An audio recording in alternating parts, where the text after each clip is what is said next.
Hi, everyone. Welcome. We're going to get started in a few minutes. We're going to wait for a few more board members to join us. Thanks.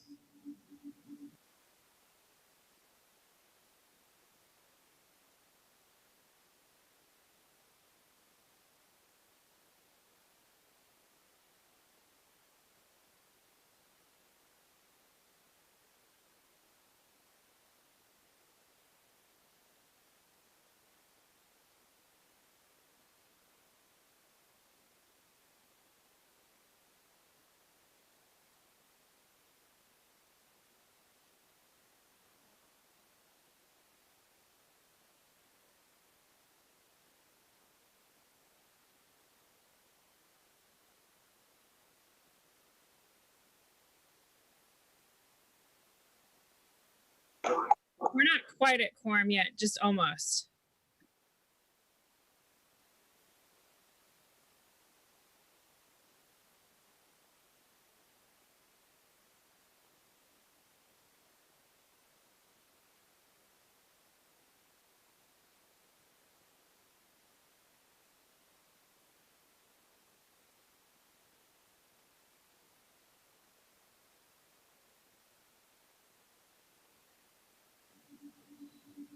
Hi, Valerie. How are we doing on quorum? We now have quorum. Yeah. Hi, this is Ed Ma. Good. Yes. Can't hear anybody. Is that just me? Yeah, okay. I can hear you. I can hear Ed. Let me just try We have quorum. I can hear everybody. I can hear everyone too.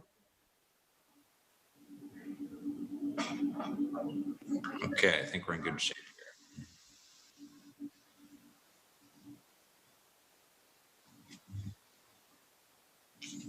There's some interference somewhere, like somebody's not muted or something. There we go. There.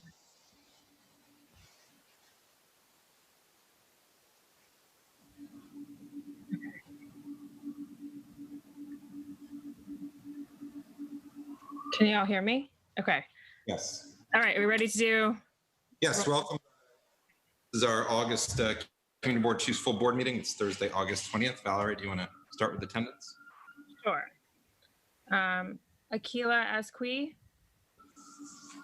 William Benesh, Keen Berger, Here. Carter Booth, Here. Katie Bordenaro. I don't know if I need to unmute her. Sorry, I didn't unmute myself, but I'm here. Okay, thanks.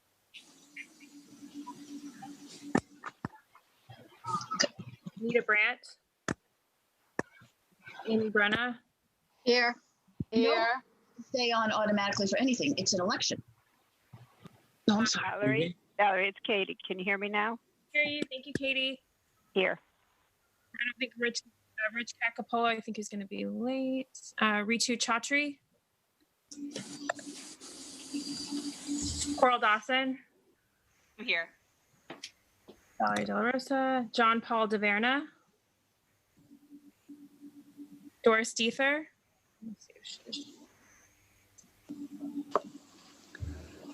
Hold on a second. I see Doris. All right.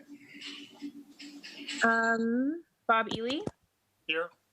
Thank you. Mar Fitzgerald. Here. Thanks. Cormac Flynn. Here. Joe Gallagher. Here. David Gruber. Wayne Kowadler. Here. Susan Kent. Here. Janine Kiley. Here. Betty Kubovi Weiss. Here. Thanks. Michael Levine. Here. Janet Liff. Here. Ed Ma. Here. Metzger. Here. Daniel Miller. Brian Pate. Here. Donna Rapp. I saw Dan, by the way. I don't know if you heard him, but I did see him on the screen. Oh, yeah, I did too. It was a scene. I don't see him. I'll look in a second when I'm done with this. Donna Raftery, did I get you? Yep. Lois Rakoff? Present. Thanks. Bo Riccobono? Yeah, hi, I'm here. Sandy Russo? Here. Rocio San? Here. Scott? Shirley Secunda? Here.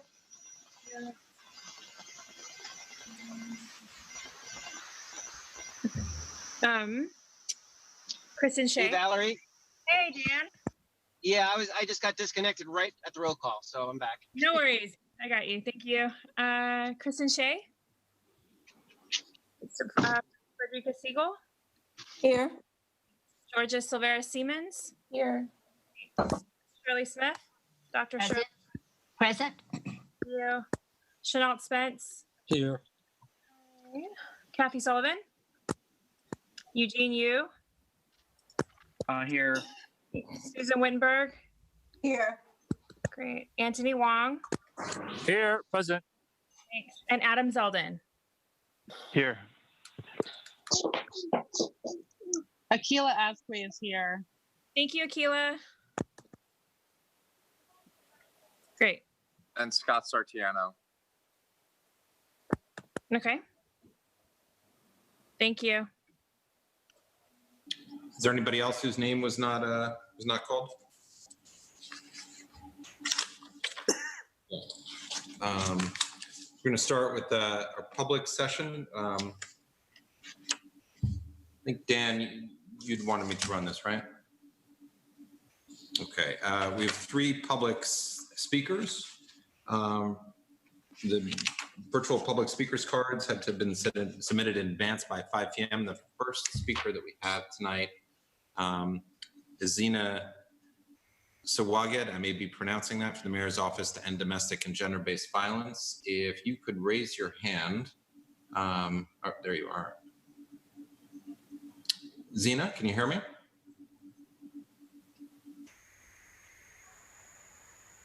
Yes. Can you hear me? Yes, we can. So you have 2 minutes. Oh, perfect. Okay. Thank you, everybody, for having me. I don't think you can see me, so it's okay. I am from the office of the Mayor's Office to End Gender-Based and Domestic Violence. I am here to speak with the community to ask and inform them that we do offer we still have family justice centers that are open in each borough virtually. We are taking in calls virtually. And so we would also trying to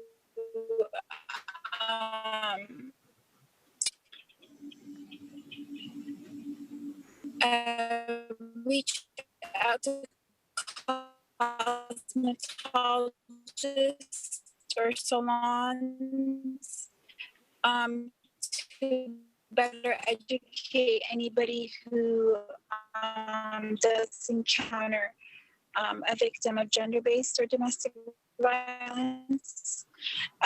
Keep in mind, I'm having a really our services are free. A lot of people having problems hearing. Zina, we're having and are client-centered. So we do provide. I can't understand. Yeah, Zina, we're having trouble. Services that they're asking we don't enforce, or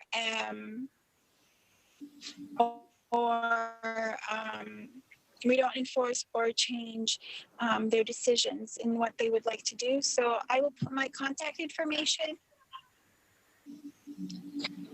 Hey, Zina, we're having a lot of trouble hearing you. If any way you could get to somewhere where you have better connection, and I'll allow you to give your testimony, because I think it's important again, but we couldn't hear the majority of what you had shared with us.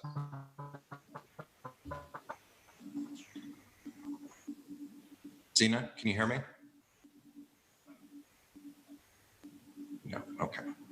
I'm going to move on to our next speaker, and I'll recall Zina. Our next speaker is Timothy Harrell from the Civilian Complaint Review Board. Can you hear me now? Yes. Do you want to? Yes, we can hear you. Can you hear me now? Yes.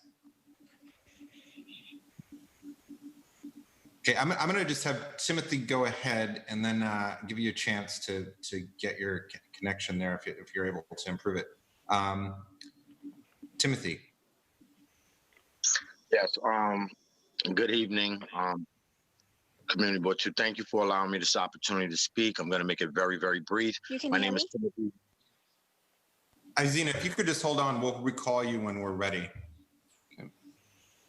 Yes, my name is Timothy Harrell. I'm an outreach coordinator with the New York City Civilian Complaint Review Board. As most of you may or may not know, we're a New York City agency, independent from the NYPD, and what we do is we investigate, mediate, and in some cases we prosecute allegations of misconduct against members of the NYPD. My purpose for wanting to speak to you tonight very briefly was just to inform you that we are going to be having our public board meeting on September 9th at 6 p.m. It is also a virtual meeting. It's held in a town hall fashion. Again, these meetings are held in an effort to improve police community relations by inviting members of the community as well as members of the NYPD to have a conversation and try to create a dialogue between these two in an effort to improve that relationship. I will send more notice to your community board, to all the community boards within Manhattan, and I'm asking if you could share this information with the community that you serve. Thank you. Great, thanks, Timothy. And our next speaker is Barbara Knight. I have my hand raised. Okay, sure, Shirley, go ahead. Yes. Hi, Timothy. Yes. Hi, my name is Shirley Smith, and I'm a member of the board. I was reading today in the Times that 50A, the law 50A, has been repealed. Did you want to share information about that on the board, or that's not part of your presentation?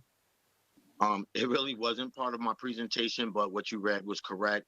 The unions had applied for a stay to at first. So what you read, what was shared as far as what I read as well, to stop the release of that information, us from sharing that information with the public, and the judge denied that. So we are at liberty to share information of disciplinary records with the public. I'm not sure if that system is set up yet. I can get that information and get it back to your board as far as how that information will be shared and what date that that the system will be updated to allow the public to view that information. As you know, we'd like to deal with a lot of transparency, and I'm sure that that information would be in our data transparency initiative. So at this time, I don't know exactly when that information will be shared, but I can always ask and find out, and I can get that information to you. Thank you. I think it should be shared with send it to the board office. Yes. Not to me personally. Yeah. Yes. Thanks. Yes. Mm-hmm. I think it's a victory. It took 44 years, but 44 years is better than none. Yes. Absolutely. Also had a question from another board member, and they were inquiring where is the mayor's office releasing arrest videos? Can you say that again? Where is the mayor's office releasing arrest videos, the body camera videos? So through the MOU, through the Memorandum of Understanding, they are to the NYPD is to when we request body-worn camera footage, they are supposed to surrender that footage to us for review. I know that process had been slowed up with the ongoing climate. I'm going to use that word. So we have been getting body-worn camera footage. It was a little slow.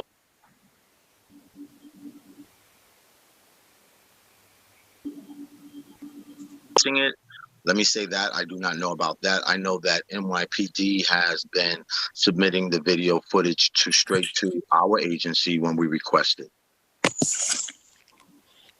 So again, this is the first time I'm actually hearing about that. So I can also ask and find out that information and get it to your board as soon as possible. Great, thank you very much. Thank you.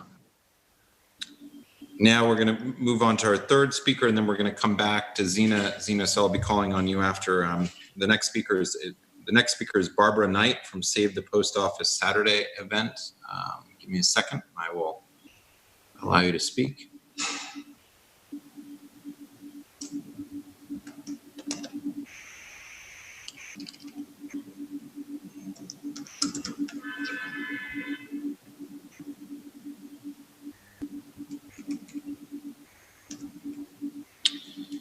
I don't see you listed on the list. If you could raise your hand.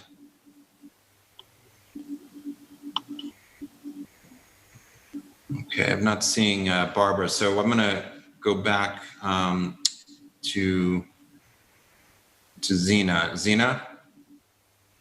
Yes, is this better? Yes, much better. Okay, thank you. My name is Zena. I am calling from the Mayor's Office to End Domestic and Gender-Based Violence. I'd like to inform the public and especially cosmetologists because we do offer free and confidential services to any survivor and their children experiencing domestic or gender-based violence at this time, despite their immigration status, despite their income, despite their gender, despite any status really. We don't have we don't have any disqualifications unless only if you're a survivor you're eligible. And I'm reaching out to cosmetologists and salons because right now, since salons are open, we have survivors who are entering salons, and they may feel more comfortable speaking out to salons and cosmetologists. And so we'd like to reach out to those cosmetologists to better educate them and inform them on how to treat a disclosure that they've received from a survivor. So if anybody is interested I'll share my email if anybody knows of any cosmetologists or salons that are willing to hear more about how they can better interact with a survivor when they do encounter a disclosure. And then also I will be sharing my contact information and the family justice centers where they are providing virtual services in the meantime. That is all. Thank you, everybody. Great, thanks. Does anybody, Valerie, do you recall what the pound is for the phones to mute and unmute, or does anybody else remember what that is? I just want to make sure our other... It's *6. All right, so... I have a question. Sure, go ahead, Lois. Thank you. How do you prove that you're a survivor? That's to the speaker. That's an excellent question.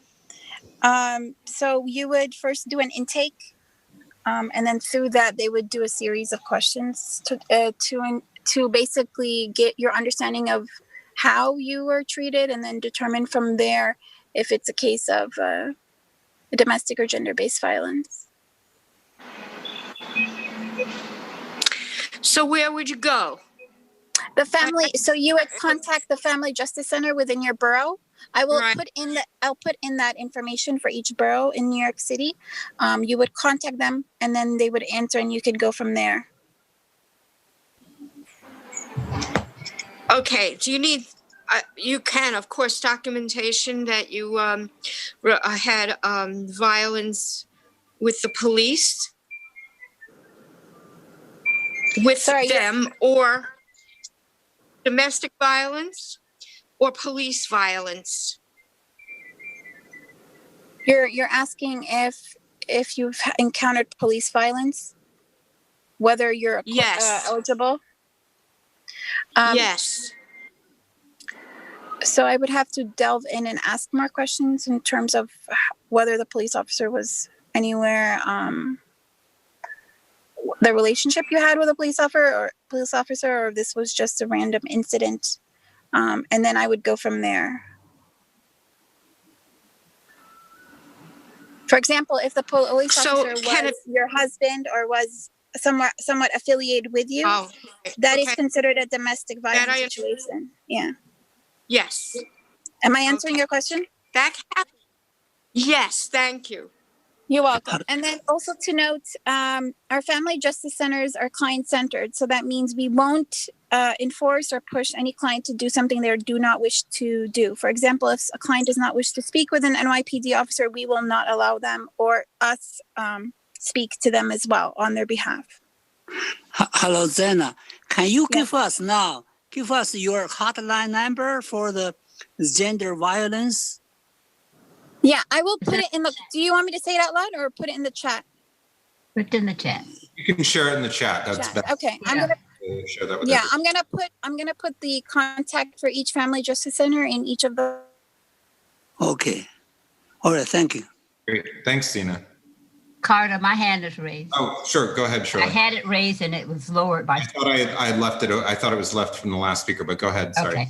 Okay. Yeah, Zena, I think it's interesting that you're talking about the outreach to beauty shops, but remember, males are also victims of domestic violence. So why aren't you guys thinking in terms of barbershops?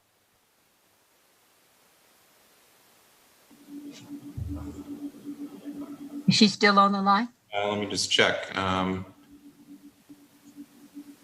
Maybe she didn't know that was a question or a comment. No, Zena, you're still with us? Can you hear us? She should still be able to speak, and I don't.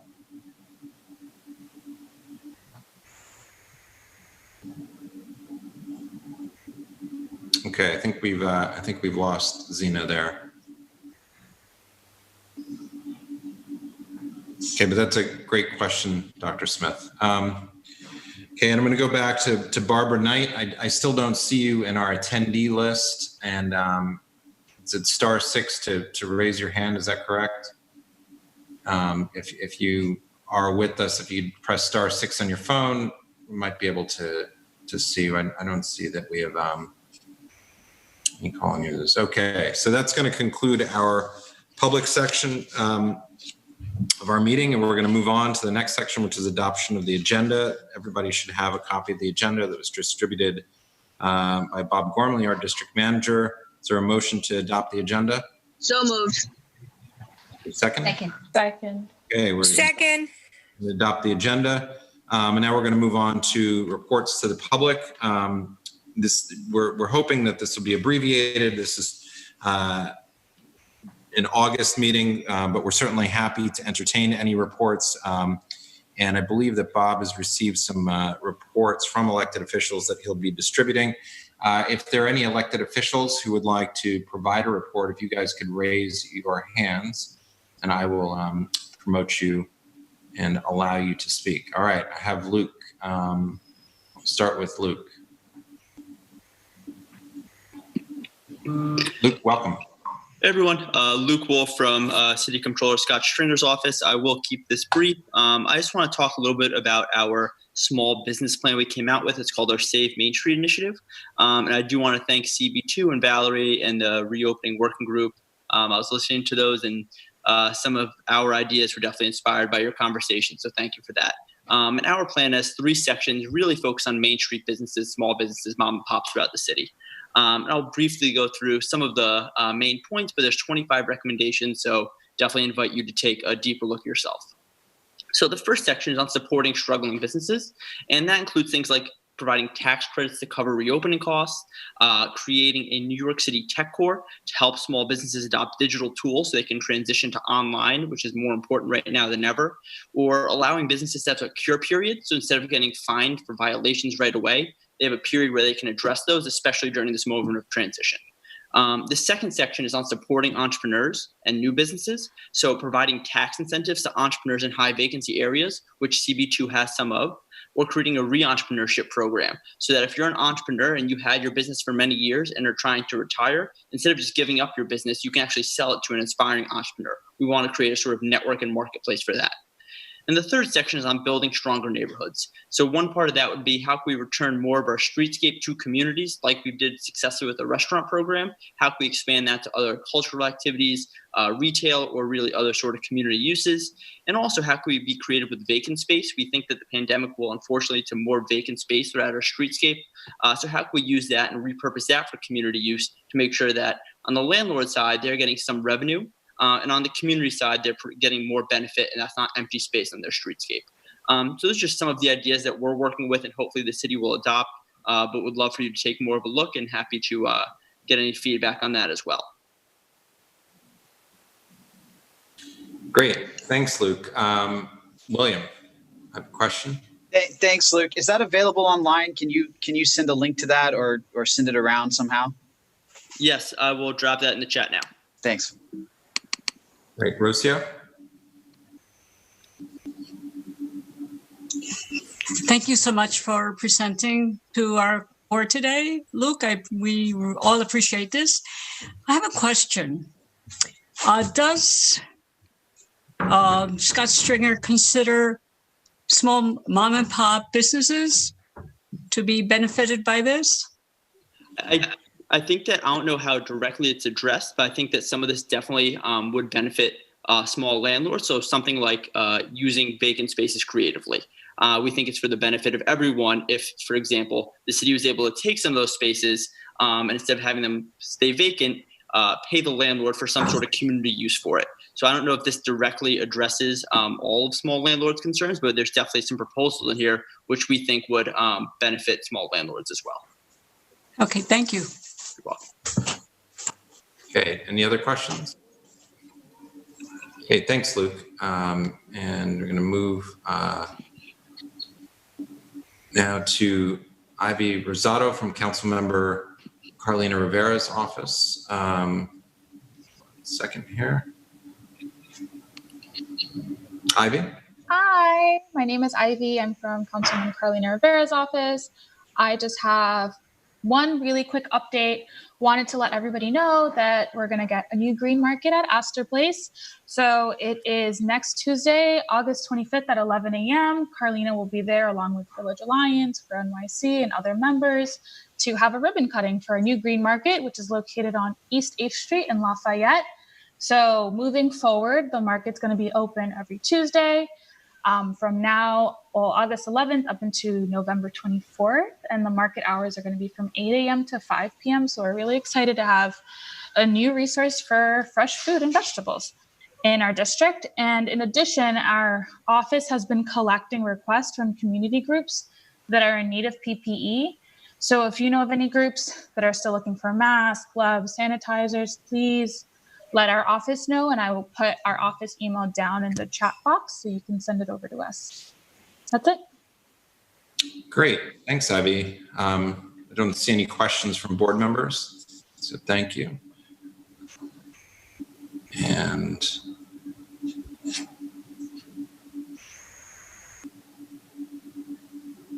now we have Eliana Cohen from Senator Brian Kavanaugh's office. Eliana? It's actually Brian, myself. Eliana is also on the line, but I'm here to chat with you all personally, so I appreciate the opportunity. First of all, again, thank you all for keeping these meetings going and being so productive. It's very important that everybody has this forum. Just a few brief updates. First of all, following up on Luke's comments from Scott Stringer's office, I support a lot of actually what Scott, I think the report is terrific and you should take a closer look. We also have a piece of legislation called the Small Business Recovery Lease Act, working on this with Yulene New, the Assembly and Brad Lander and Keith Powers. But this would create a new program where the city can link property tax abatements with long-term affordable leases for businesses. It would basically authorize them to set up that program. They need state authorization to do that. So we're hoping to pass this law next time we're in Albany, which will be probably at least a few weeks from now at this point. But there was actually a Daily News editorial today that cites a lot of Scott's ideas and also this idea. But I'm happy to talk about it, give any questions. And that is expressly intended for small local businesses to give them the stability they need. to reinvest in the community and stay long run, and obviously to restructure their current liabilities. A lot of people have been very concerned about how people are going to vote this November. We passed a bunch of laws. A bunch of them were signed this afternoon by the governor to facilitate voting in the fall. This is authorizing people, again, as we did last time, you will be authorized to receive an absentee ballot because of COVID. You just have to indicate that that's the reason you want it. You don't have to be ill yourself or have any of the other reasons that are normally have to be enumerated. You can also request absentee ballots starting today. Usually there's a relatively short window before the election. If you plan to vote absentee, it would be a good idea to begin requesting them now and get that process in early, because obviously there's gonna be a lot of complicated issues with the post office and with the boards processing them. And we also made it clear that ballots that are postmarked on the day of the election up to and including the day of election will count. And we previously passed a bill that said if they're received the day after the election, even if they don't bear a postmark, they will also count. I'm also still pushing a bill that would extend the deadline for voter registration. We did a constitutional amendment last year that said you can register up to and including election day. But that can't go into effect because it takes several years to amend our Constitution. In the meanwhile, I passed a bill in the Senate that would reduce the deadline to the constitutional minimum, which is 10 days before Election Day. Again, that has passed the Senate. We are hoping the Assembly will take that up when we return to Albany. Briefly on housing, the eviction moratorium was extended through the end of the month. We had advocated for the courts to do that, through the end of September. No one can get evicted, no residential evictions at all.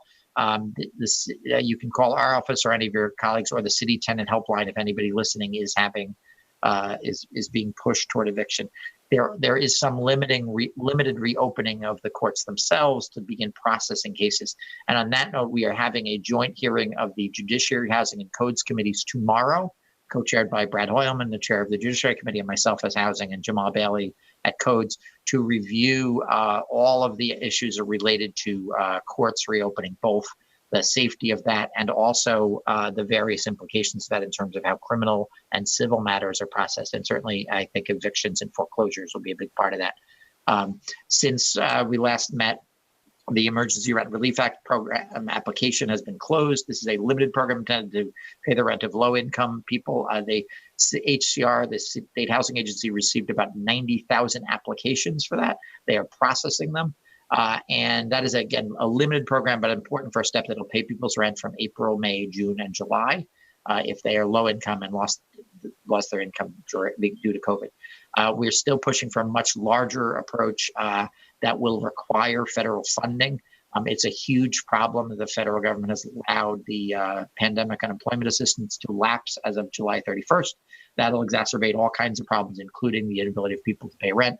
But we're still pushing for a large infusion of money for a variety of things, but in this case, particularly to help cover rent. And we have a bill that we've been working on that is intended to make sure New York State is ready to move if that money materializes to cover people's rent.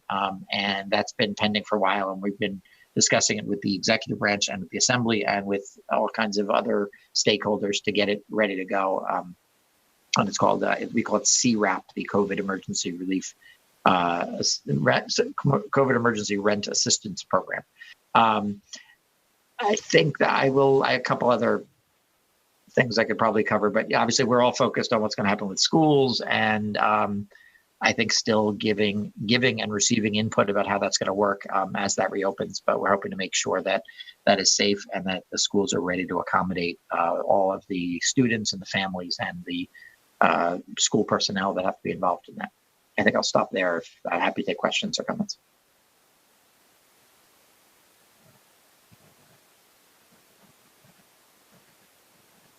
Thanks, Senator Kavanaugh. Looks like we have a few questions. Start with Bo Riccobono. Yeah, hi. Thanks, Carter. Hi, Brian. Bo Riccobono. Two questions. One, I think you went over that so quickly right at the beginning. I think you were linking property assessments to small business or stores that are vacant or something. Could you just go over that again? And I think if I heard you correctly, that's similar to what they do with the SCREE program, I believe.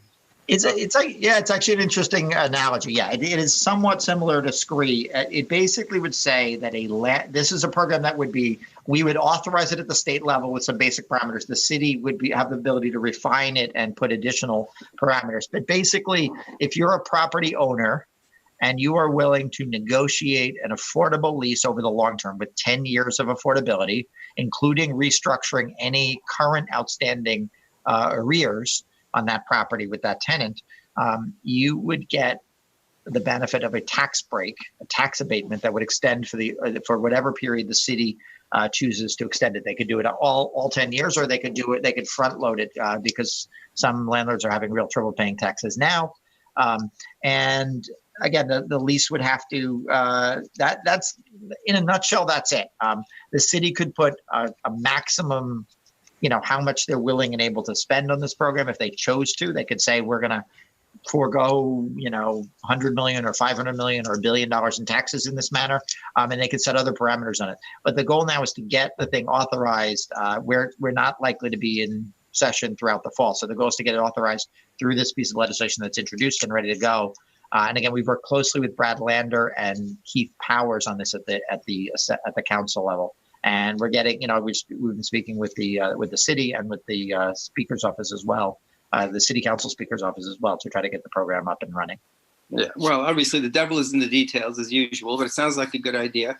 The other thing I wanted to ask you about was your opinion, as a state official, of the city council's hiatus on the enforcement of personal guarantees and good guy guarantees, which to me seems on the face of it to be blatantly unconstitutional, to retroactively amend a contract. Also, I don't think the city personally has the right to do that without state legislation. I just wondering your opinion on this. Obviously, you probably don't want to opine on its constitutionality, but isn't it true that the state should back up the city in this legislation? Wouldn't that be required? Yeah, I'm happy to sort of look into it and see if our lawyers have an educated opinion about it, but I wouldn't opine on either the legality or the constitutionality of it. I think that there are many areas where the city cannot act independently, and there are many where they can. And obviously, we don't have the right to simply abridge or void contracts at any level of government in the U.S. Without some constitutional questions being answered. But I don't have an opinion about whether it's something they have the authority to do. Obviously, their lawyers decided that they do indeed have that authority, but I haven't looked at the legal question. Yeah. Okay. I appreciate that. Thank you. Thanks, Senator. Rocio?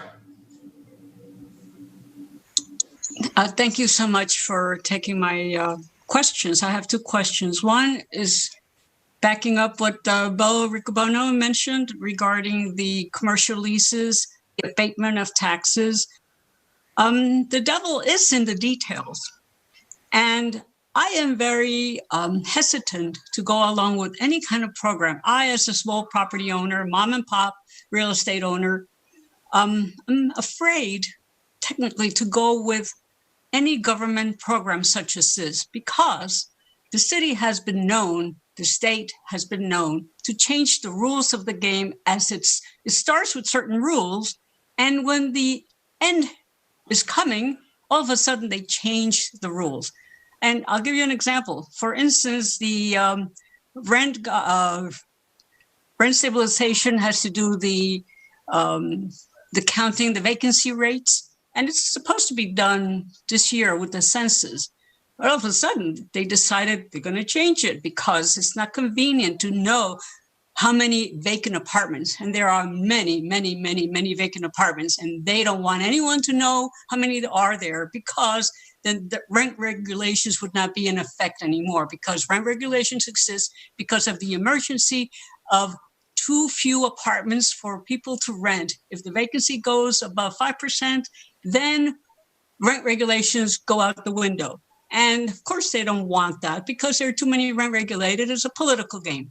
So I don't trust what the city does, because right now they say, you can give them a benefit you can get a tax abatement for 10 years. We don't know what's going to happen in 10 years. I don't mean. And wait. And the other question is, if you, I haven't heard a question yet, but this isn't time for people. Wait. I have a question, please. Okay. My other question is regarding lien sales. I know they're beginning. A lot of landlords are going to lose their buildings because people are not paying the rent. And how are you going to stop the liens? How are you going to small property owners from losing their buildings because tenants are not paying the rent? How are we going to be made whole or made safe and not lose our buildings to big developers that come and will take all our buildings away? What's going to happen with the lien sales? That's the question.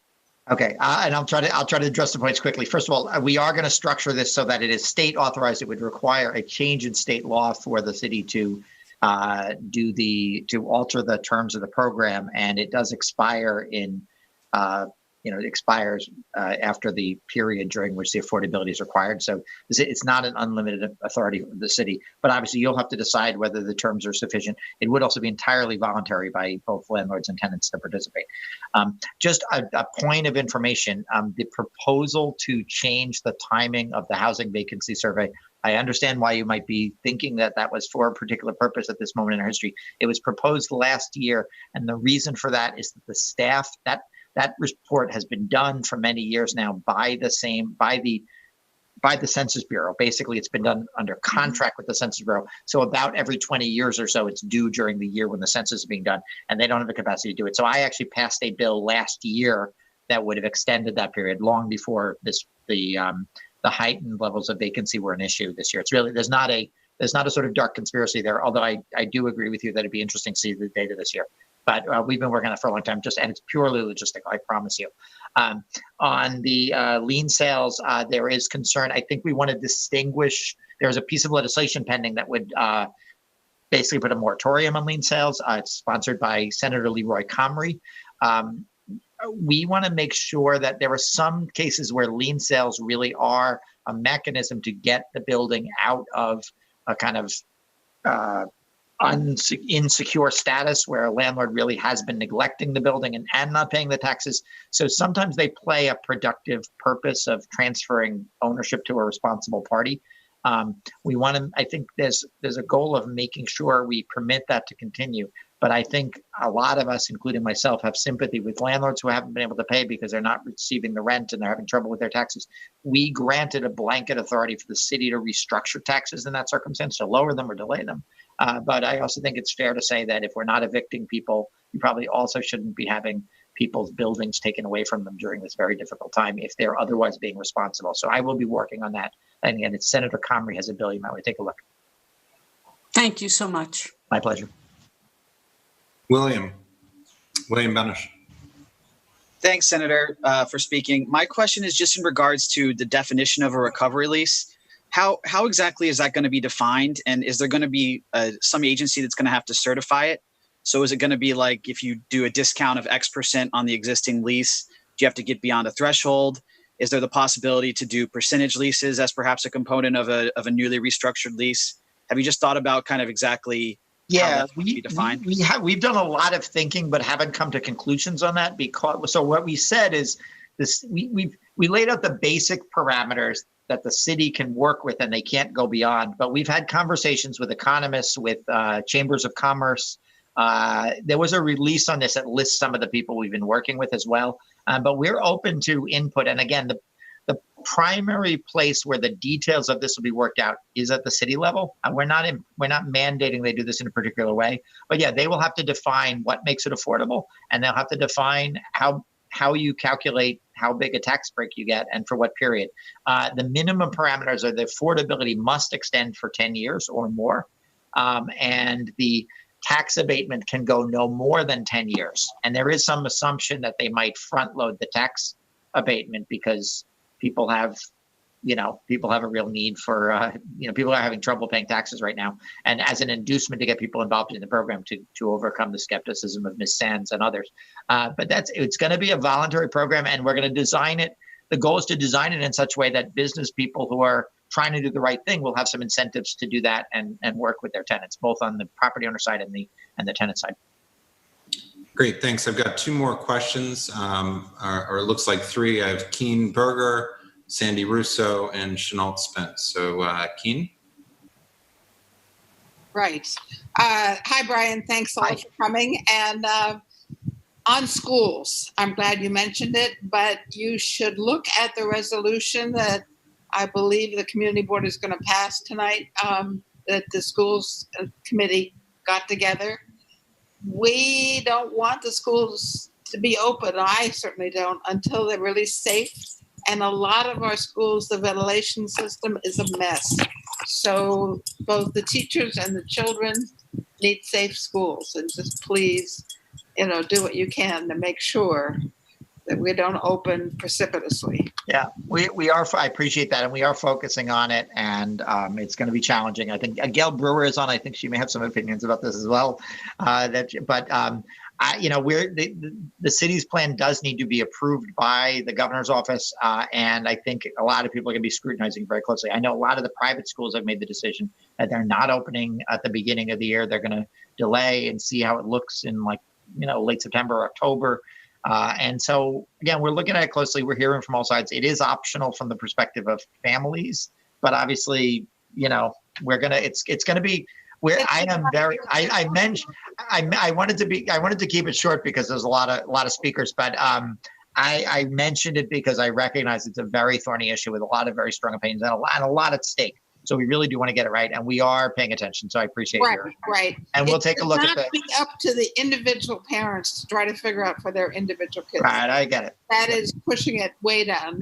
Should be a system-wide decision. I would say we need to get the system-wide decision right, but even whatever we decide system-wide, we probably want some discretion for people to say, I'm not comfortable, and I'm doing what I need to do with my kids too, but yes, we want the element of personal choice does not obviate the need for a system-wide solution that is right to getting those questions right, because there's public health issues that go beyond the people who are actually in the buildings anyway. Absolutely. I'm with you on that. Thanks, Brian. Great, and Sandy?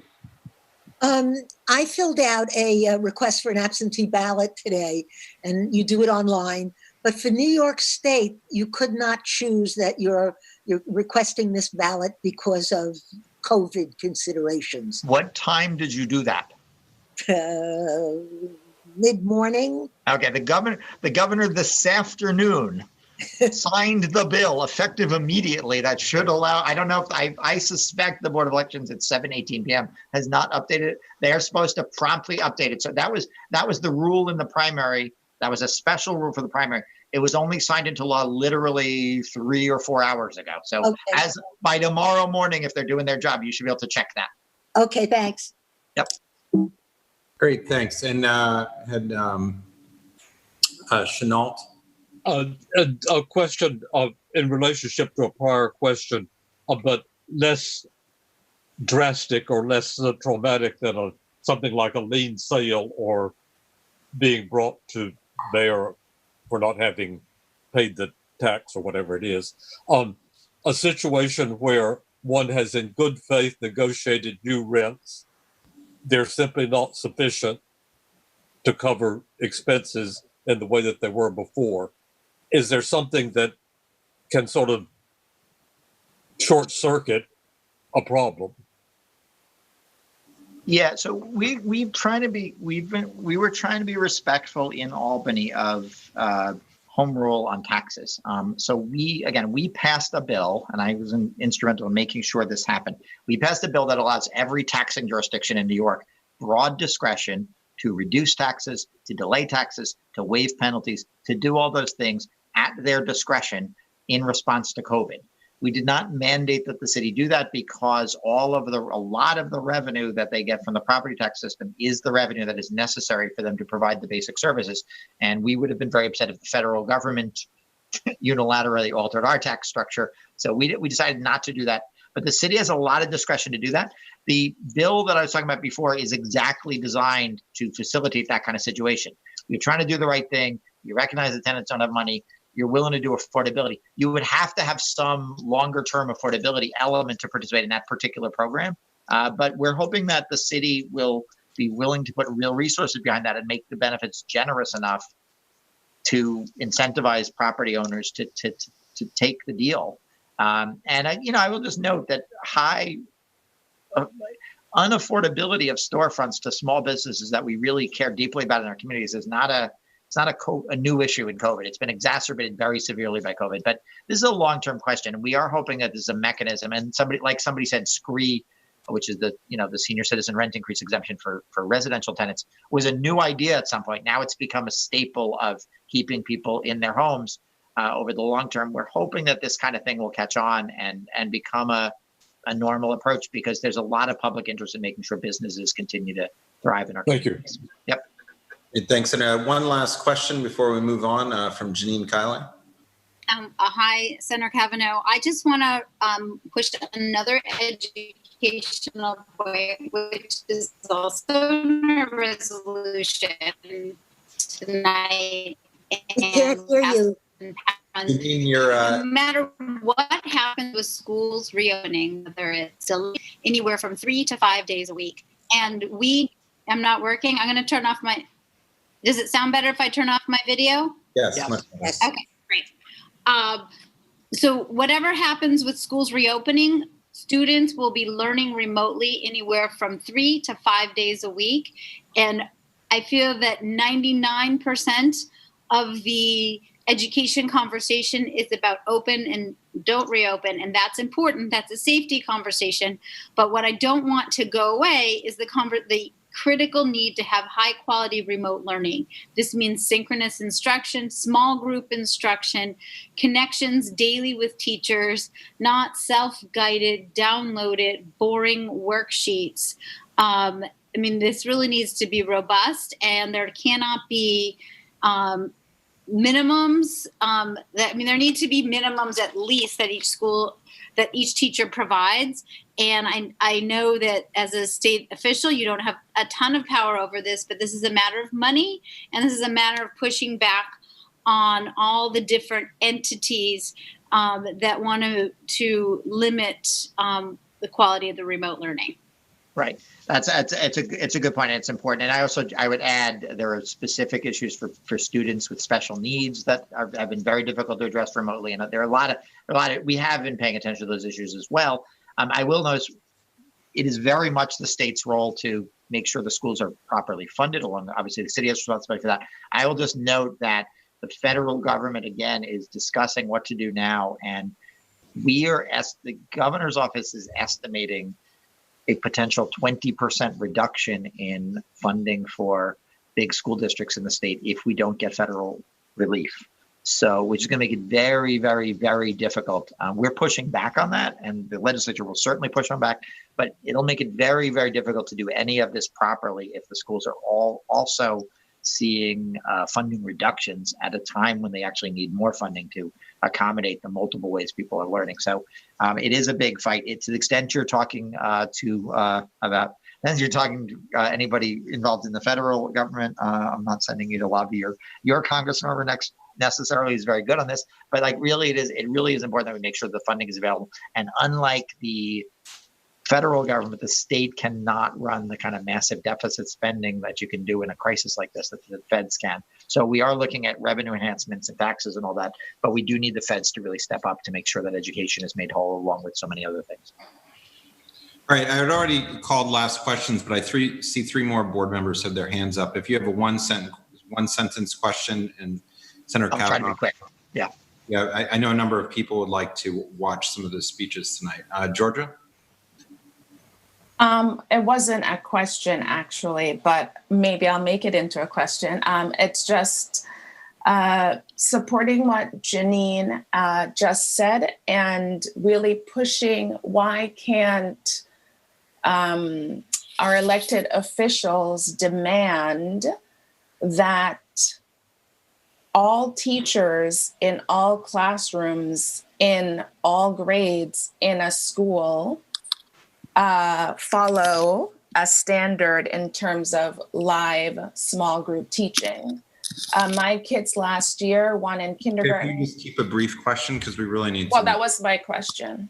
Okay. I got it. I'm gonna We need to hear, like, the logistics of doing this are very complicated. We do need to hear from all. We want to make sure the quality is high. We want to make sure concerns like yours are addressed. I think that there is a little bit more, a little bit more effort that needs to be made and figure out what's feasible, what's possible. Are we really doing in person?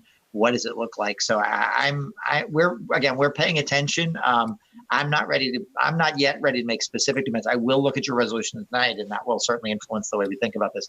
I note that Janine has posted about a rally about the cuts, the school cuts as well, which is tomorrow at 4 p.m. I will be chairing the aforementioned hearing on the courts at that point. But I mean, there's a lot of activity on this, and I will say we're going to have hard time doing anything that people want if we don't have the funding. Great, thanks. Dr. Smith? Quickly, in light of what Janine said, it's not a question, but a comment. We all know that with marginalized and disenfranchised kids in neighborhoods where they are poor or brown or color, even the kids who were in classes with in-person teachers did not get a fair shake. And definitely the ones now who are doing the remote, that's very questionable. And if anyone's interested, there's a very interesting research report that just came out by Ed Trust that talked about how deficient and the remote learning has really, really affected kids of color and poor kids. So, and the Board of Ed, I don't think have a standard at all. So it's a very, very, very bad kind of situation, and one that even there's no data or very limited data on how effective not only the in-class teaching for Black and brown and poor kids, but definitely they've gotten a very poor shake with this remote learning. And I will, respecting Carter's desire for this to be a speed round, I will say we will check out the report, and I share all of those concerns. All right, and then our last is Coral. Coral, you had a comment? Yeah, I will be sending both my children in 5 days a week to school in 2 weeks, and I'm very grateful for that. Those are private schools, but that only widens the divide if you don't have in-person options for those families that want to be able to send their children in. So I strongly hope that you will consider that. And I would ask you to look at programs that have figured out a way to have live Zoom instruction all day long with the kids having to even raise their hands to go to the bathroom, act just as if they're in the classroom if they're not able to go to school or their family doesn't feel comfortable. So they're still in the classroom. They're not able to just hide behind or just turn in or check boxes. They're just as present as they would be in the classroom. And those do exist. I hope you will look into them, and I'm happy to connect you. I appreciate that. Thank you. Great. Thanks, Senator Kavanaugh. We very much appreciate your joining us tonight. Happy to be here. Sorry to take up so much of your time, but I appreciated the dialogue. Thank you. All right, thanks. And now we're going to jump ahead here to Borough President Brewer. Gail? Thank you very much. I'll be quick. I'll get to the schools in a minute because I actually agree with a lot of what you said, and I'm up to here with the school. So just in terms of open streets, we went to Chinatown today, and we're going to be going to all 12 community boards, giving out the masks and the sanitizer and face shields. But more importantly, just so you know, 6 o'clock tomorrow night, because we'll be 110th Lexington in the morning, but Friday, August 21 at 6 o'clock, Rosie Mendez has put together quite a schedule. So we'll be on 8th Street and Broadway, walking south on Broadway to Houston, just talking to people and giving out. If anybody wants to join us, you're welcome. But we are doing all the way from the bottom of Manhattan to the top for the next week. Number two, I know that we are all talking about getting funding, and I think you know that the Manhattan Community Award Program, which is our expense money, the funding applications are due tomorrow at 5 o'clock. We just put out our Thursday newsletter, and I saw there was money available through an arts program, and there's another, I think new, but I could be wrong, but it's like $15,000 to $20,000 for small businesses who are making the cut. So just be sure you notice, as I will do everything I can to try to help those two, both the arts and small business. I know you're sick of the census. We all are. But just so you know, the Empire State Development, which is, of course is the state EDC, they gave a long time ago. They said they were going to give funding to the 5 borough presidents because they're giving them to the counties around the state. Well, we got them about a week ago when we were a hell of a materials to fill out, but we were the first borough president to get it in. I think it was about, I don't know, 40 groups or 50 groups that came. They were vetted by the state. We picked some of them, and we gave out the funding. So yes, people are knocking on doors from the U.S. Census, but we're also trying to supplement that. So that's number one. They were given to groups that hopefully will be applicable to the communities from which they come. Number two, we contacted the Board of Elections with Julie Memming, and we got the list of 5. It's an accessible list, it's a transparent list, it's an available list of the people who have left the city and gave a forwarding address. And we are writing to them and say, please, if you have filled out the census where you are, redo it and put down your permanent New York address. It's a huge list, but those are going out immediately. Number 3, we did our own postcard. We did 140,000 postcards about a month ago, and we're doing another 140,000 now to the lowest responding census tracts. I think Manhattan is inching up more than other boroughs, but it's still not great. So just so you know, we're trying every aspect that we can. I want to just talk about the schools, because there's a little nuance which will make you even more upset, keen than everybody else. So we give out funding, a lot of money to the schools every year, technology, gyms, and so on. So last year, which is FY20, they haven't spent the money yet. So it's sitting there. And when I was on a Zoom earlier, I found out that Senator Brian Benjamin in Harlem, he also gave schools in Harlem a lot of money, and nothing has moved. And all could be for remote learning, picking up on what Janine was talking about. So we're now in conversations with the executive superintendent every single day in the borough of Manhattan. We now have a list of all the schools who needs, apparently, according to them, the kinds of devices that are not happening or what the school needs to make, and I agree with you 100%, what the learning at home better. I know schools, middle school, in a good neighborhood in terms of the quality of the students. The students come from all over, but they have an excellent principal, AP, and so on. 36% in last semester never opened the devices. So it's pretty, no matter what neighborhood you're in, good, challenge, in between, high income, low income, big problems. So we have to improve. And the second thing is, I totally agree, teachers need to have live teaching with the students. I can't tell you how many people complain that they were on for half an hour, if that, and then in the suburban schools, 4 or 5 hours, teacher and student. Big problem. If I had my way, I would enhance the regional enrichment centers. They're called RECs. They work incredibly well. I have a lot of friends who are either EMTs, doctors, nurses, and they sent their kids to the REC. The REC was phenomenal. So if I had my way, I would do RECs because there are so many parents working for every parent who is going to work. And then I would do virtual, and then I would do arts and social emotional where necessary, perhaps at the school. That's what I would do. And I'm not in charge. In the interim, we sure need to find a way to get the FY20 money spent, and we want to redirect it to something that's appropriate for online learning, fine, but we got to spend the money. I know we talked earlier about sanitation. Your chair mentioned it this morning. Everybody did at the borough board. Just so you know, 65% cut to the weekday service, and unless a council member anteed up, 100% to the litter basket pickup cut on the weekend. That's a problem, in my opinion. And then just finally, I just want to say, we're working on 2 things just in terms of future. One is affordable housing. We've been meeting with all of from the Furman Center to the nonprofits to the for-profit developers who build affordable housing. At least come up with something that has to get done. Because at this point, I feel like we're just casting in the wind. Here's a building, here's a building. And I don't feel like we have a plan. We don't have any kind of a policy. So we're doing that, something that hopefully will be a blueprint. And then I know that a while ago, We wrote a letter. We've not gotten an answer yet on the issue of open meetings.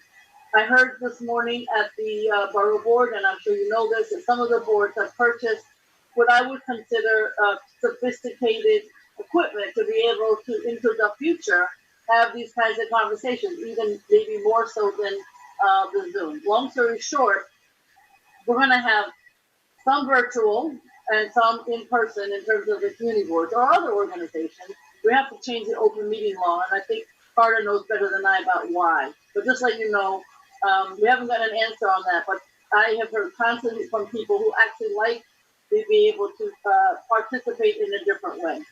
We're still continuing to give food out to the seniors from the top of Manhattan to the bottom of Manhattan with Fresh Direct and NYCHA. And I do think for seniors in general, we have to think about the food for the future. The senior centers are not open. I haven't heard when they are going to open. And it's a real challenge for that community. Thank you very much. Thank you, Gail. I've got a couple of questions. First from Georgia. Yes, good evening, Madam President.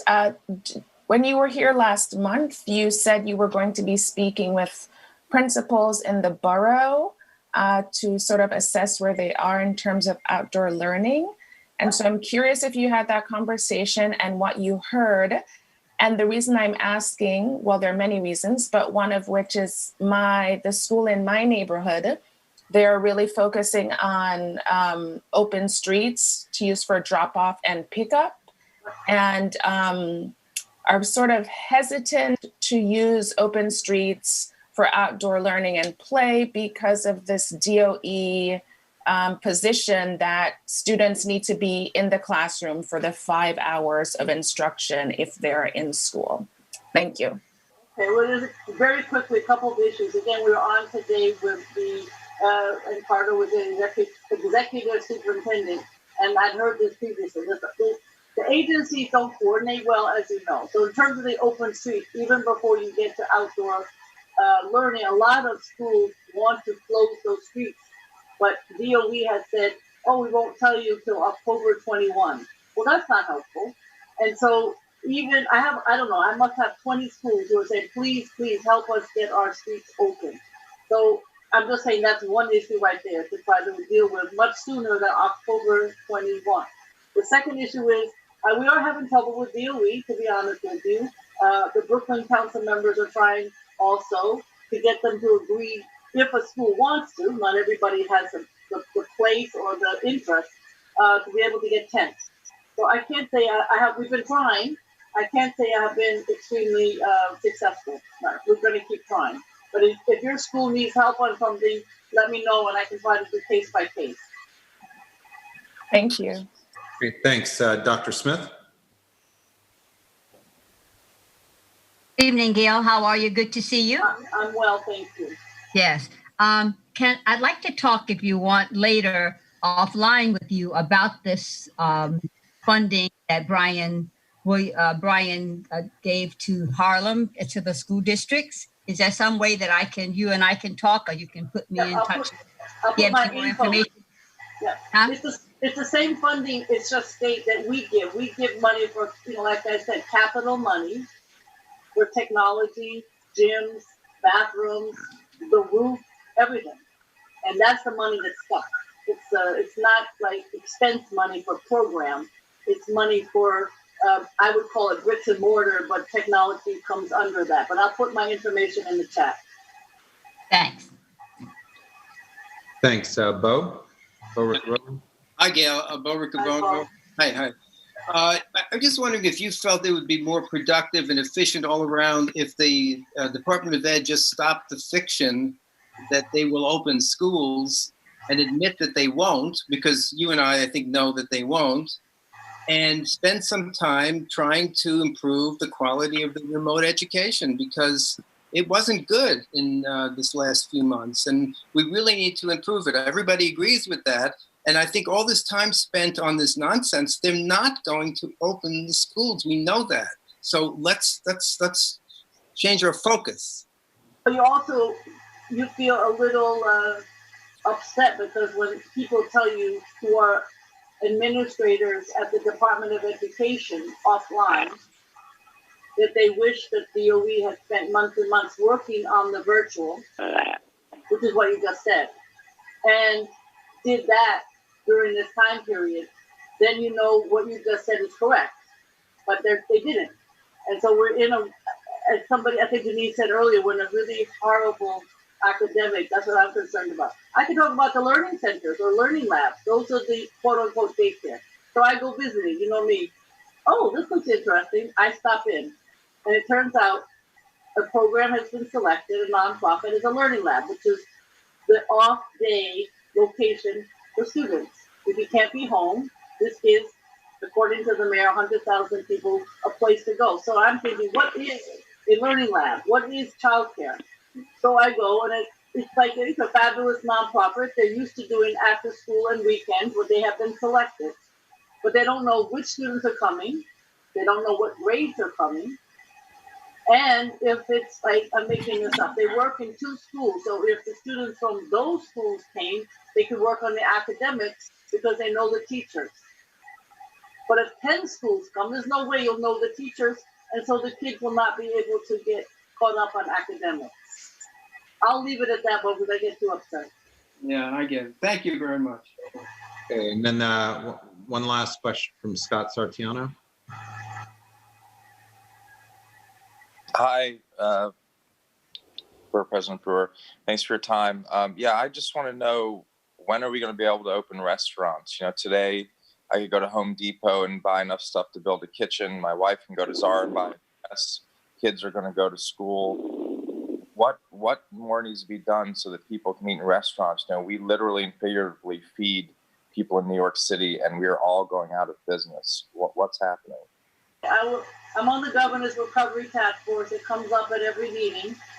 I will try to find out, Scott. I can't say that I know. I feel this is just a feeling, since we got through the gyms and the rate, as you know, is extremely low.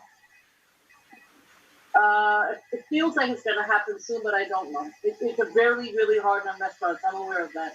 But yeah. I don't have an answer for you. I know it's hard. Yeah, it's also just contradictory. You can go across a body of water and eat inside of a restaurant. Right. You can ride the subway in New York. It just, we're at a loss. I can't give you an answer. It is the governor, but I will bring it up again tomorrow. I have brought it up. Okay, thank you. Thank you. Thank you, Borough President Brewer. Thank you very much, Mr. Chair. And I think that's all the questions that I see from board members. Thanks for joining us tonight. Definitely appreciate it. I have one more public official report, and that's Shivani Gonzalez. Shivani? Hi, everyone. Can you hear me? Yes. All right. So I'll keep it very, very quick. So the biggest thing I want to say is that the Assembly member has partnered with Health and Hospitals for a mobile COVID testing. So it was this week from Monday to Friday. So tomorrow's the last day. No appointment, no insurance necessary. And you can just show up. Also, you get your results within 48 hours, which, as we are learning, is very, very quick. So if you are interested and want to go get your free COVID test, it is at the intersection of Cherry Street and Market Slip in the Lower East Side from 10 to 4. Tomorrow will be the last day, but we also would love to plan more things like this, and we'll definitely keep you posted if those things come up. That's basically the biggest update. Additionally, we're still doing PPE distribution, food distribution. So if you know of anyone or any group who needs help with that, please feel free to contact our office. And that's basically it for this month for me. Great, thank you very much. And we've had a few other elected officials reps on the line, but I think that they've all submitted reports in lieu of speaking. I see one question from Coral. Coral, if you had a question. Yeah, I do. I have a question about those free tests. How quickly are the results coming back? Because I've been shocked at everyone going in the last 10 days saying they still haven't gotten their results.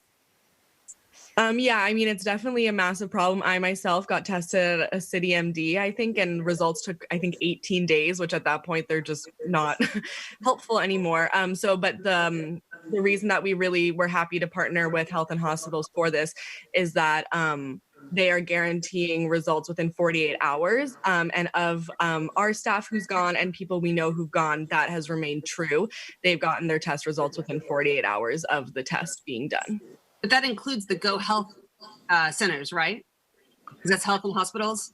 So this is actually just like a separate mobile testing event. So I'm not sure about just health and hospitals in general, but I know with this mobile testing unit that we are sponsoring and partnering with specifically, the results are 48 hours. I can't really speak to the rest of them though. I'm not totally sure. Yeah, I would just really urge improvement on that. I think everyone knows it, but having all these public announcements encouraging people to get tested and it's free and you get results and everyone goes and they get worthless tests 3 weeks later, it's just completely a public disservice. I don't even know what the data means at this point. So yeah. It's upsetting. We've had a lot of people that are, work in different things, reach out, and I've tried to help people and they just don't get results. Or someone pays $800 to get them because they're not insured and they still don't get the results. Yeah, so, absolutely. All these public campaigns need to stop saying it's free, easy, and effective. It's not working. Sure, I absolutely agree. And it's very it's problematic and it's upsetting to not get your results and not be able to have that valuable information when you do and it's too late.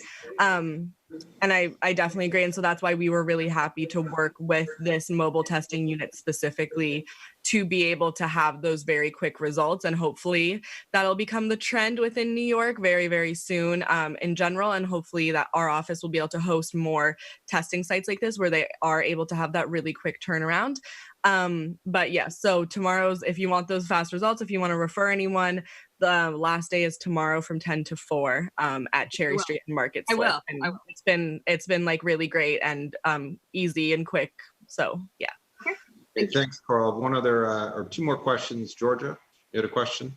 Yes, I do have a question. I'm curious if then the office will partner with schools.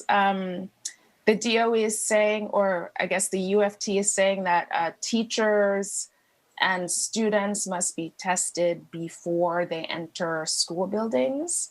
And if it's taking 2 weeks for a result, then you're potentially sending asymptomatic people into an indoor space. So I'm curious if there's been any conversation because of the 48-hour turnaround period with partnering with DOE, New York City schools. Thanks. Yeah, that's an amazing question. I definitely will bring that back to our office and see if there's anything that we can do and if that's at all possible, because that's a really great idea and super important in terms of making sure that people are properly tested before they get in. So I will definitely bring that back to our office. Thank you so much for that suggestion. Thanks. Great, thanks. And one last question from Matt Metzger. I'm okay, Carter. Thank you.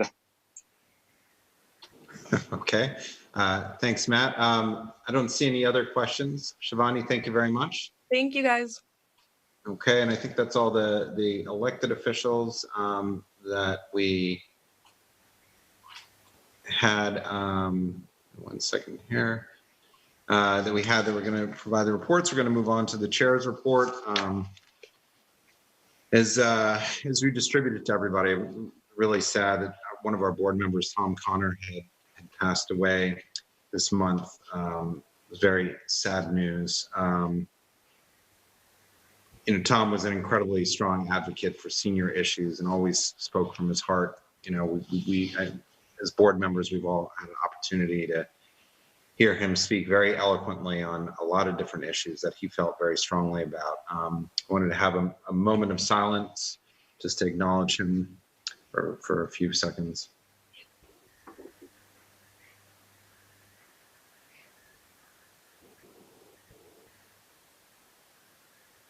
And Tom was also a member of VID, and I know that they had a gathering for him yesterday, and I've been in touch with Tom's niece, who indicated that they're putting together a memorial service with Greenwich House, and that virtual memorial is going to be taking place on September 23rd. And when we have more information, Bob will share that with everyone on the board.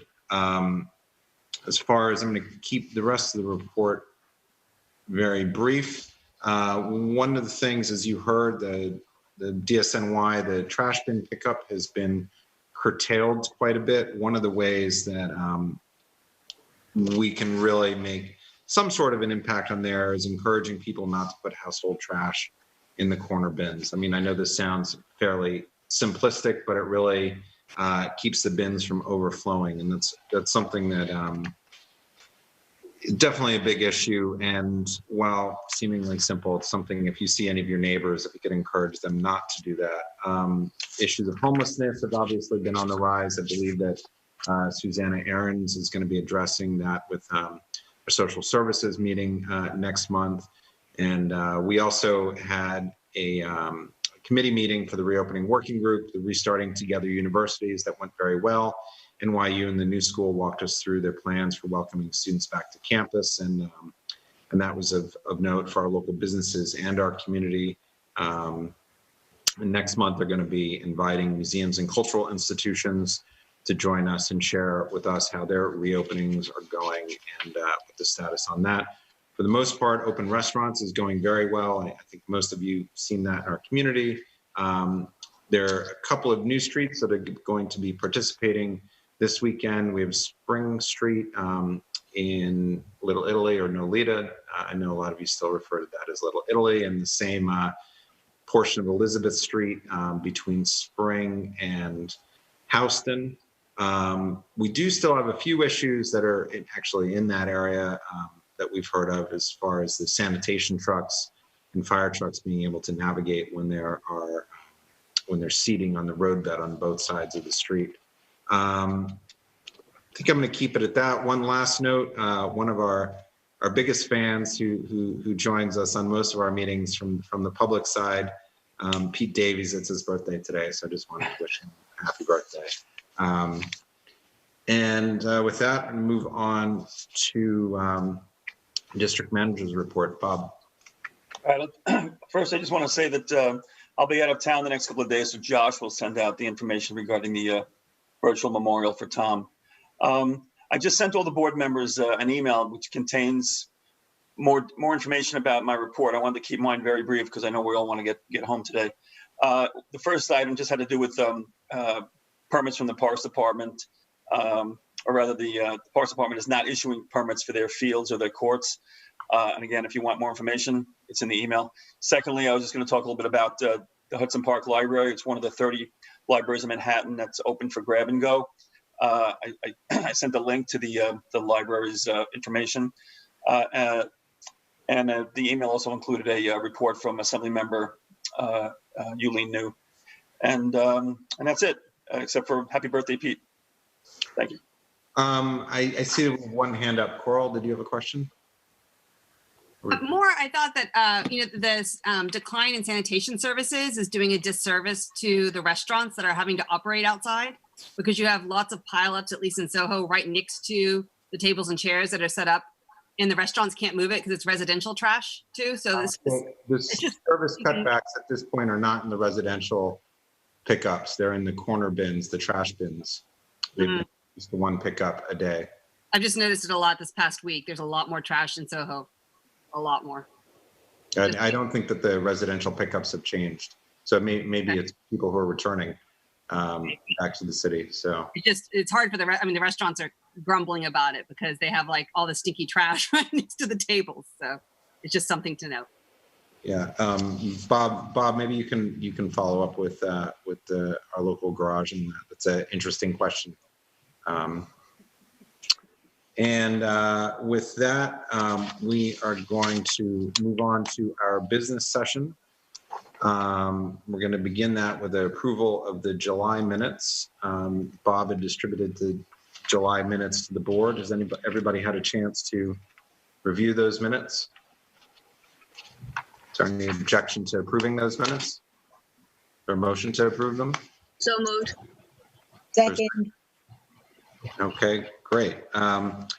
We are going to move on to standing committee reports, but and looking back at our past meetings, we generally take a roll call vote on the first item, but we haven't been doing that. But I'm going to go ahead and have Valerie just take a quick roll call attendance, because I noticed that we had a number of board members that joined us who are not here. Valerie?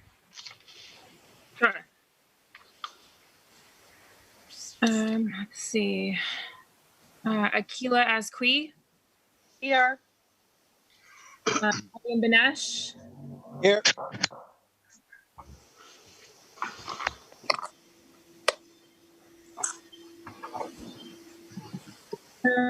Keen Berger. Here. Carter Booth. Here. Katie Bordenaro. I'll take her just a second.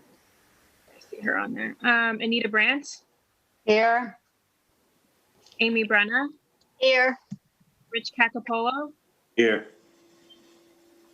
Ritu Chaudhry. Coral Dawson. Here. John Paul DeVerna. Here. Great. And I believe Doris Steether is here.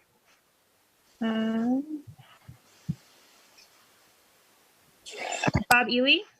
Here. Mark Fitzgerald. Here. Cormac Flynn. Here. Joseph Gallagher. Here. David Cooper. Here. Wayne Coadler. Here. Susan Kent. Here. Janine Kiley. Here. Betty Kabobi Weiss. Here. Patricia Laria. Oh, she's not here today. Michael Levine. Here. Janet Lipp. Here. Mom. Yes, here. Matt Metzger.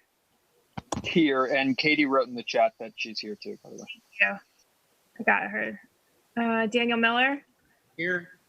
Brian Pape. Present. Donna Raftery. Here. Lois Rakoff. Still here. Great. Bo Riccobono. Sandy Russo. Rocio Sands. Here. Scott Sartiano. Here. Shirley Secunda. Kristen Shea. Shirley's here. Kristen Shea. Hi, yes, I'm here. Hi, Kristen, thanks. Okay. Frederica Siegel. Here. Georgia Silvera Siemens. Here. Dr. Shirley Smith. Present. Chenault Spence. Here. Kathy Sullivan. Here. Eugene Yu. Here. Wittenberg. Here. Anthony Wong. Here. Adam Zeldin. Here. Great, thank you.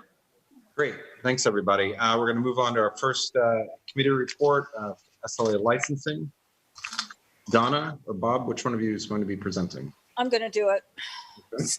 So we had 5 applications this month. All the decisions were unanimous. There were 2 Le Pen Quito Dens, I think is how you say that, restaurant wine. They were essentially transfers, the same method of operation as before. That was deny unless. Blossom Restaurant, which is moving. You want to go through them item by item? I don't have to. Well, we have to just put them onto the record. Okay. So the Le Pen Quito Den, one was on Grand Street. That was And if you basically. just want to just go through in the order that we have them on the report. The number 1 is Blossom Union Square. Okay, Blossom Union Square, that was a new restaurant wine, that was deny unless. And then Le Pen Quiten on 100 Grand Street, restaurant wine, essentially a transfer, that was a deny unless. Another one on 10 Fifth Avenue, restaurant wine, essentially a transfer, that was a deny unless. And Cafe Reggio on McDougal Street, that was an upgrade from an OP, no change in method of operation.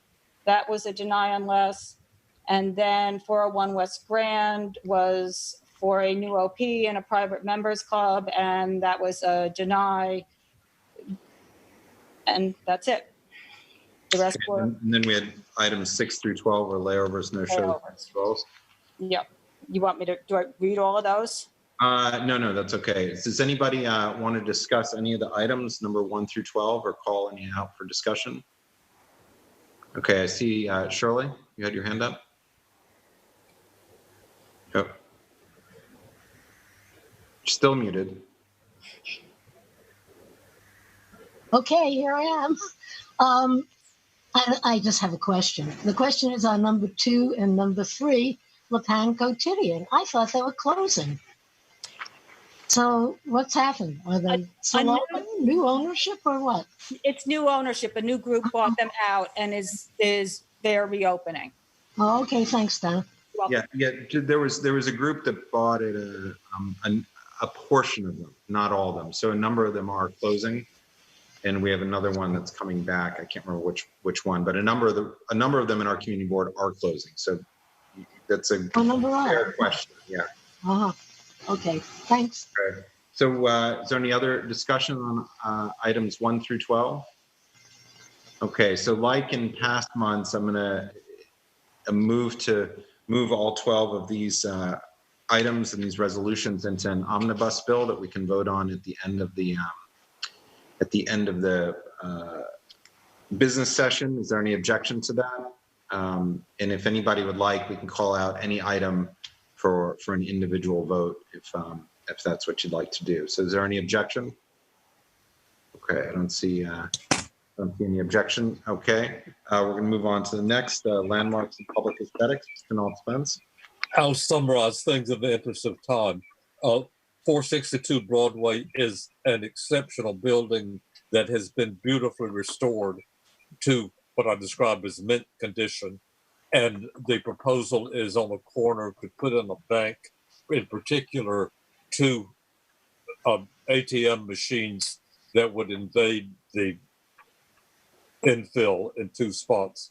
And we recommended flat out denial, as nothing being suited to the building itself or attempt to integrate into it. 121 West 11th, to replace windows, rooftop addition, and a rear addition.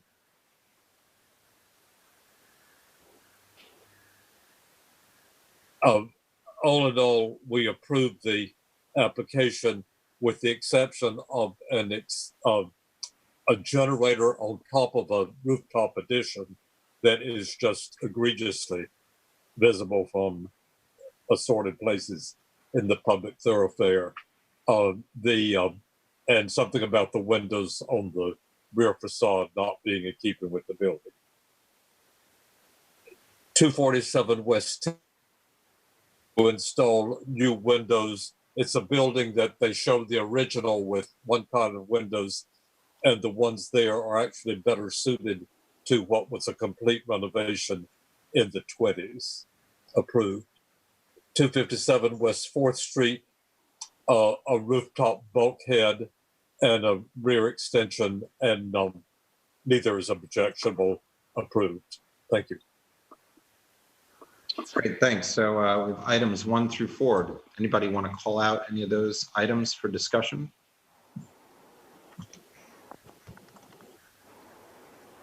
Okay, I don't see. Let me say one thing. In the Broadway, we had exceptional and very good testimony from the numerous members of the neighborhood, for which we were grateful. And that was on the first item, 462. Yeah, the bank on Broadway. So I don't see anybody. I don't see anybody hands raised, or don't see anybody making any motions to call out any items. So I'm going to move to that all 4 resolutions are moved into the omnibus bill, which are the vote that we're going to have at the end of the meeting. Is there any objection to that? Okay, we'll move those in. Next, we have schools and education. Janine Kiley.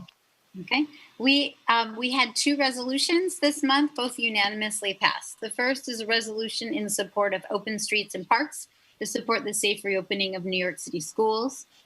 Therefore, be it resolved that Community Board 2 urges the mayor and his deputies to function as school reopening czars to ensure that the New York City Department of Transportation and the Department of Education implement a fast-tracked and streamlined open streets program to close streets around schools before the expected start of the 2020-2021 fall public school term. That should be That's a typo. And number 2, the New York City Department of Parks and Recreation, Hudson River Park, and other public and private open spaces provide priority access for school students on school days. The second resolution is a resolution to prioritize remote learning and ensure the safe reopening of schools. And therefore be it resolved that Community Board 2 has repeatedly demanded effective, equitable, and excellent education for all New York City students during the pandemic through resolutions we passed unanimously in May, June, and July.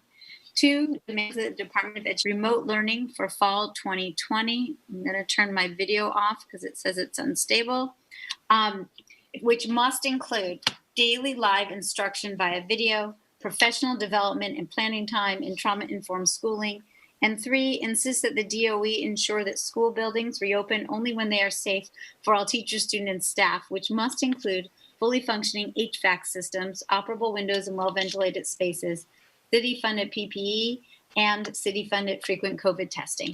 Again, both were unanimously passed. Thank you. Okay. Thank you, Janine, and to your committee for all your hard work this month and in the past few months on all these items. I know it's a lot to keep track of, and things are changing every day.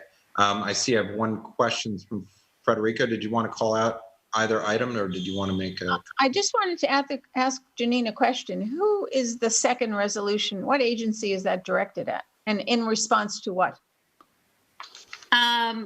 In response to, I mean, that resolution will go to the mayor and the chancellor. So for the lack of direction, I mean, I think what we've heard from. We're losing you, Janine. It'll go to both. I mean, we might, maybe we'll copy the unions on this as well. But that's who we're going to send it to. Thank you. Okay. Do we have any other questions? My hand's raised. Oh, sorry, Georgia. Go ahead. That's okay. It's not a question. It's a comment. And I just want to thank the schools committee, especially for the second resolution.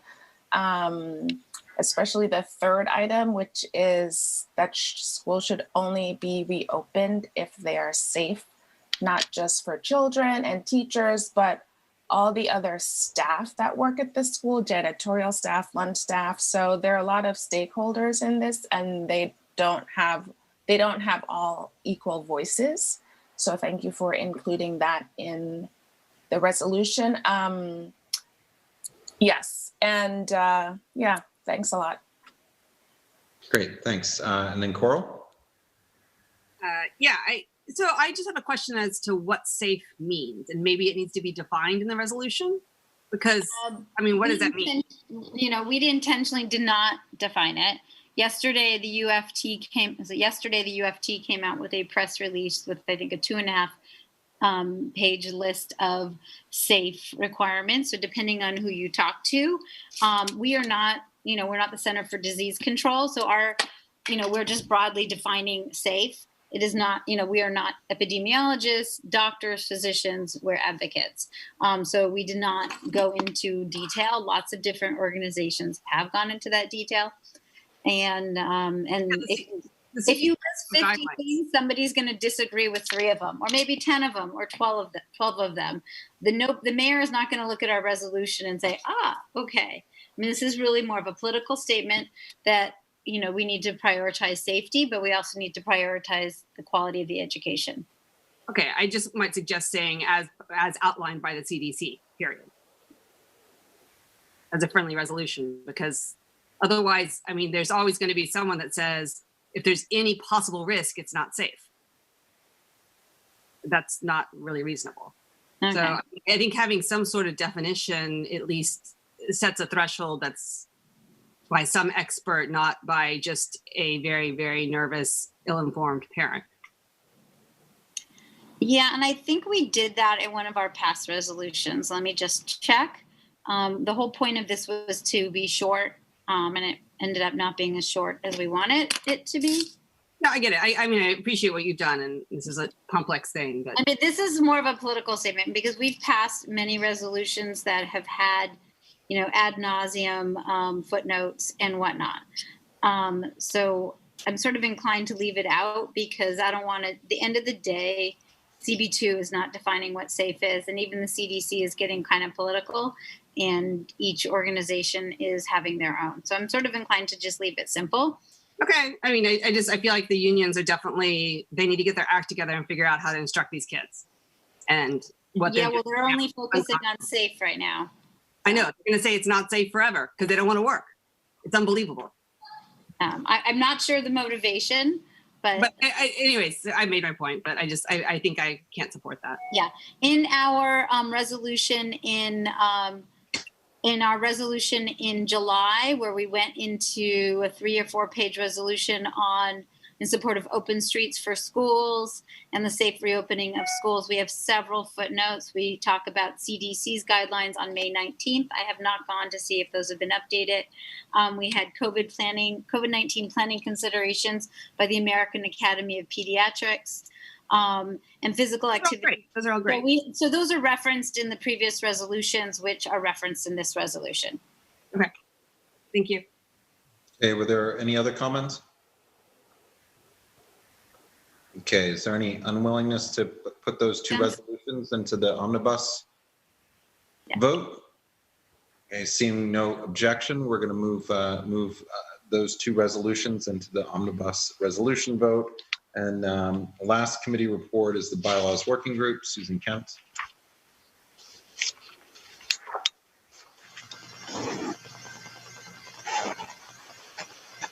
Okay. Okay, I hope everyone had a chance to look at the report that the working group put together. This is part of an ongoing process, the review of the bylaws. Our first, because of timing considerations and the fact that next month starts an election cycle, that we first addressed the general topic of elections. The 4 parts of the report reflect what we feel are all of the relevant issues regarding elections. I think I will go through them one by one. The first one is the special term, and this was something that the committee felt was important because of term limits, which have taken effect as of last year. We felt that it was in the best interest of the board to align the terms of office with our terms on the board in order to prevent to avoid having members become ineligible to run for office because their terms of office would end prior to their terms of service would end prior to their terms of office. In addition, there are benefits in the sense that we felt that by moving it to March, we would be in a month which is not influenced by holidays and therefore not by reduced attendance. We would also have people having sort of a whole year of service before they're asked to vote, so that they're best informed about what the offices are and who is running for them. What we did is we basically mirrored what was done 5 years ago, which was to create a special term of 4 months. When it was moved 5 years ago, the belief was that it was unfair to ask new members to vote for candidates whom they did not know. So the elections were moved from May to November. However, now that we're in the situation that we're in, it was felt advisable to move them to the period that we're now recommending. To be clear, the special term is a 4-month window. Anyone who's running for office will be running only for that for that 4 months. If they wish to continue, they will have to run again. While it is true that the term limits that are currently exist in our bylaws do not apply to this, that would be true whether it is someone who is currently serving or someone who will be serving in the future. The belief is that this would give the board a sort of maximum flexibility in terms of, who they were choosing, and at the same time, maximum transparency so that no one is serving except at the pleasure of the board. If there are any questions about this, if not, I will move on. I see, Carter, there are.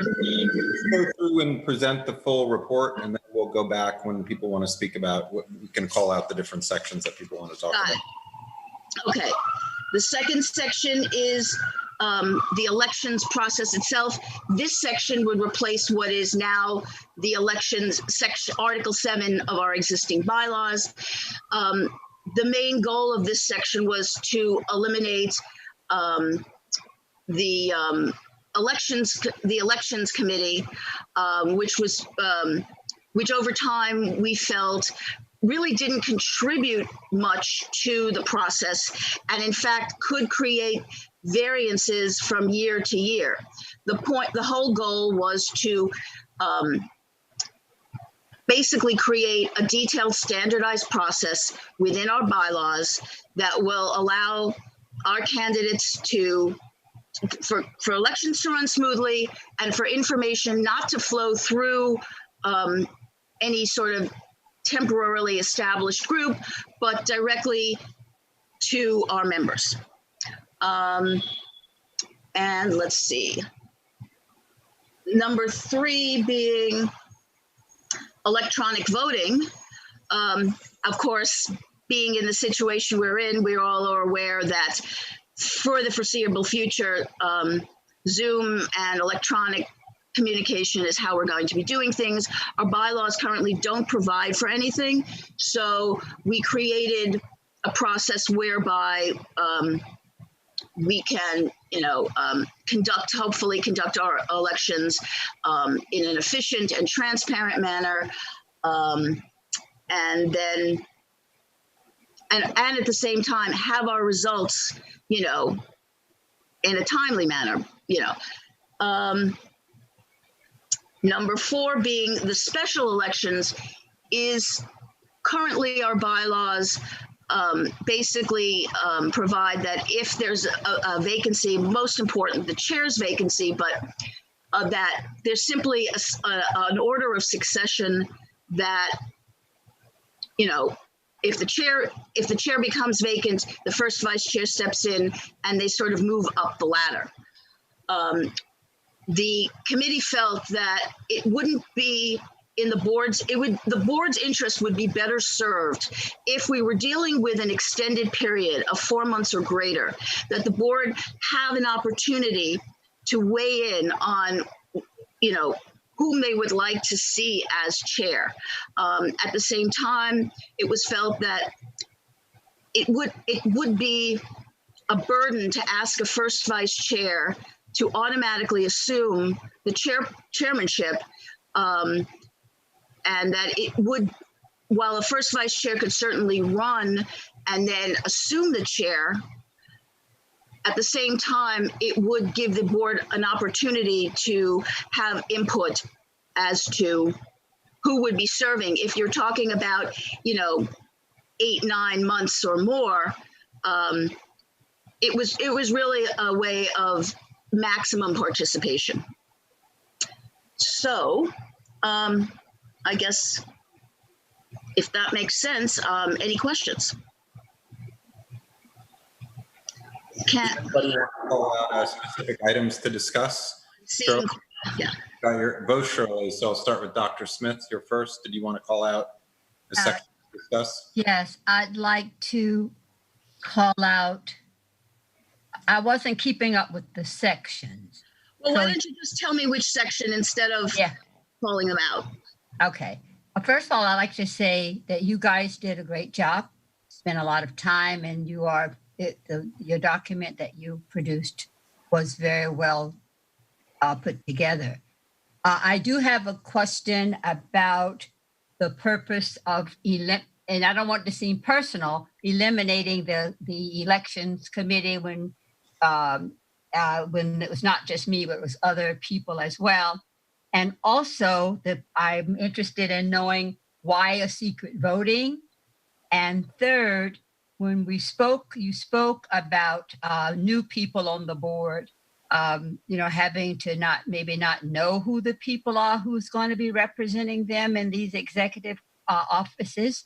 I know in the past we had mandated that people who were running, even if they were running unopposed for the offices, should at least speak about what it is, what vision they have for the board.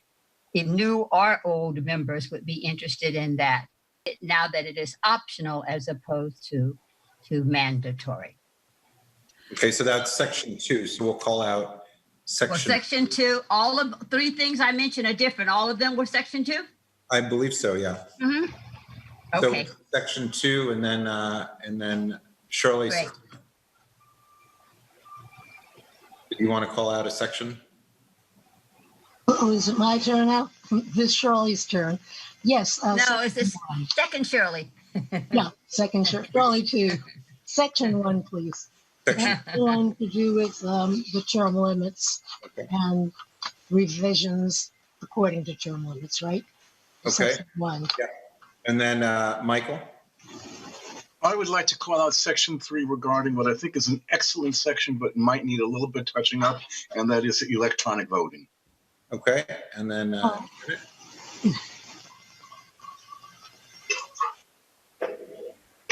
Janet?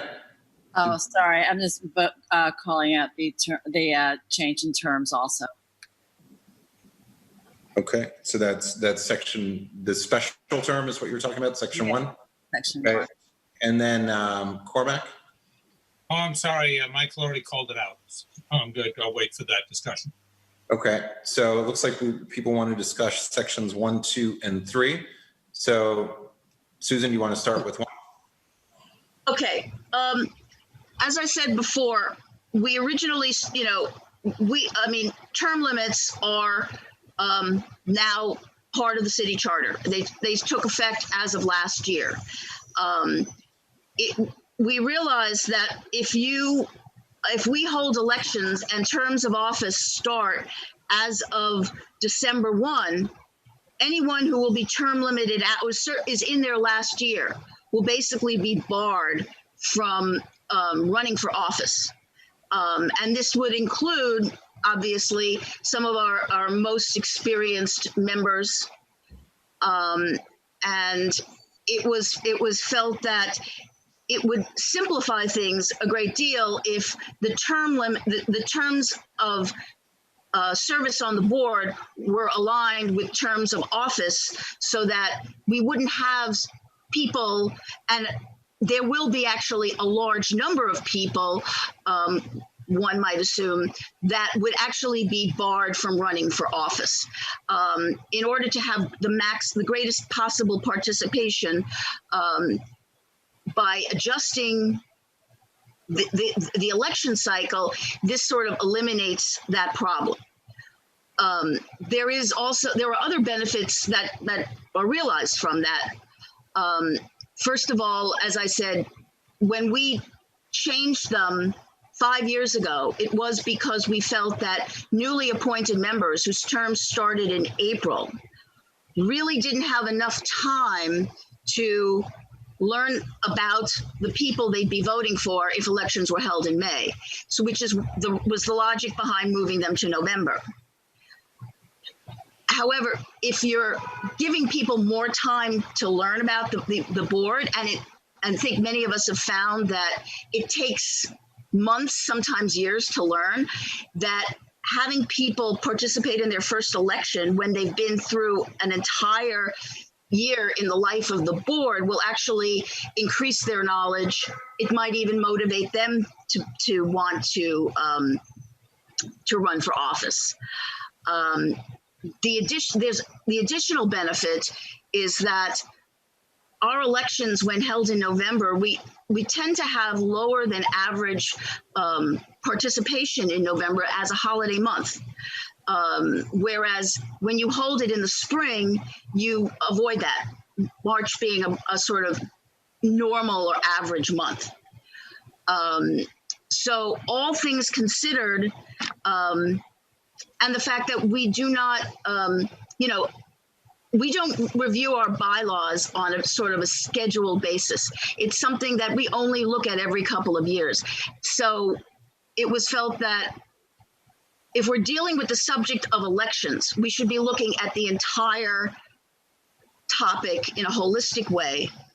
And therefore, the idea of aligning the election cycle made sense to do now.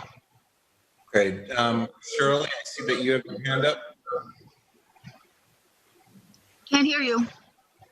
Shirley Secunda, I see that you have your hand up. Can't hear you. Okay, I'm unmuted now. Yes, can I speak to this now? Yes. Oh, okay, great. Okay, first of all, thank you so much, Susan, and thanks to the Bylaws Committee.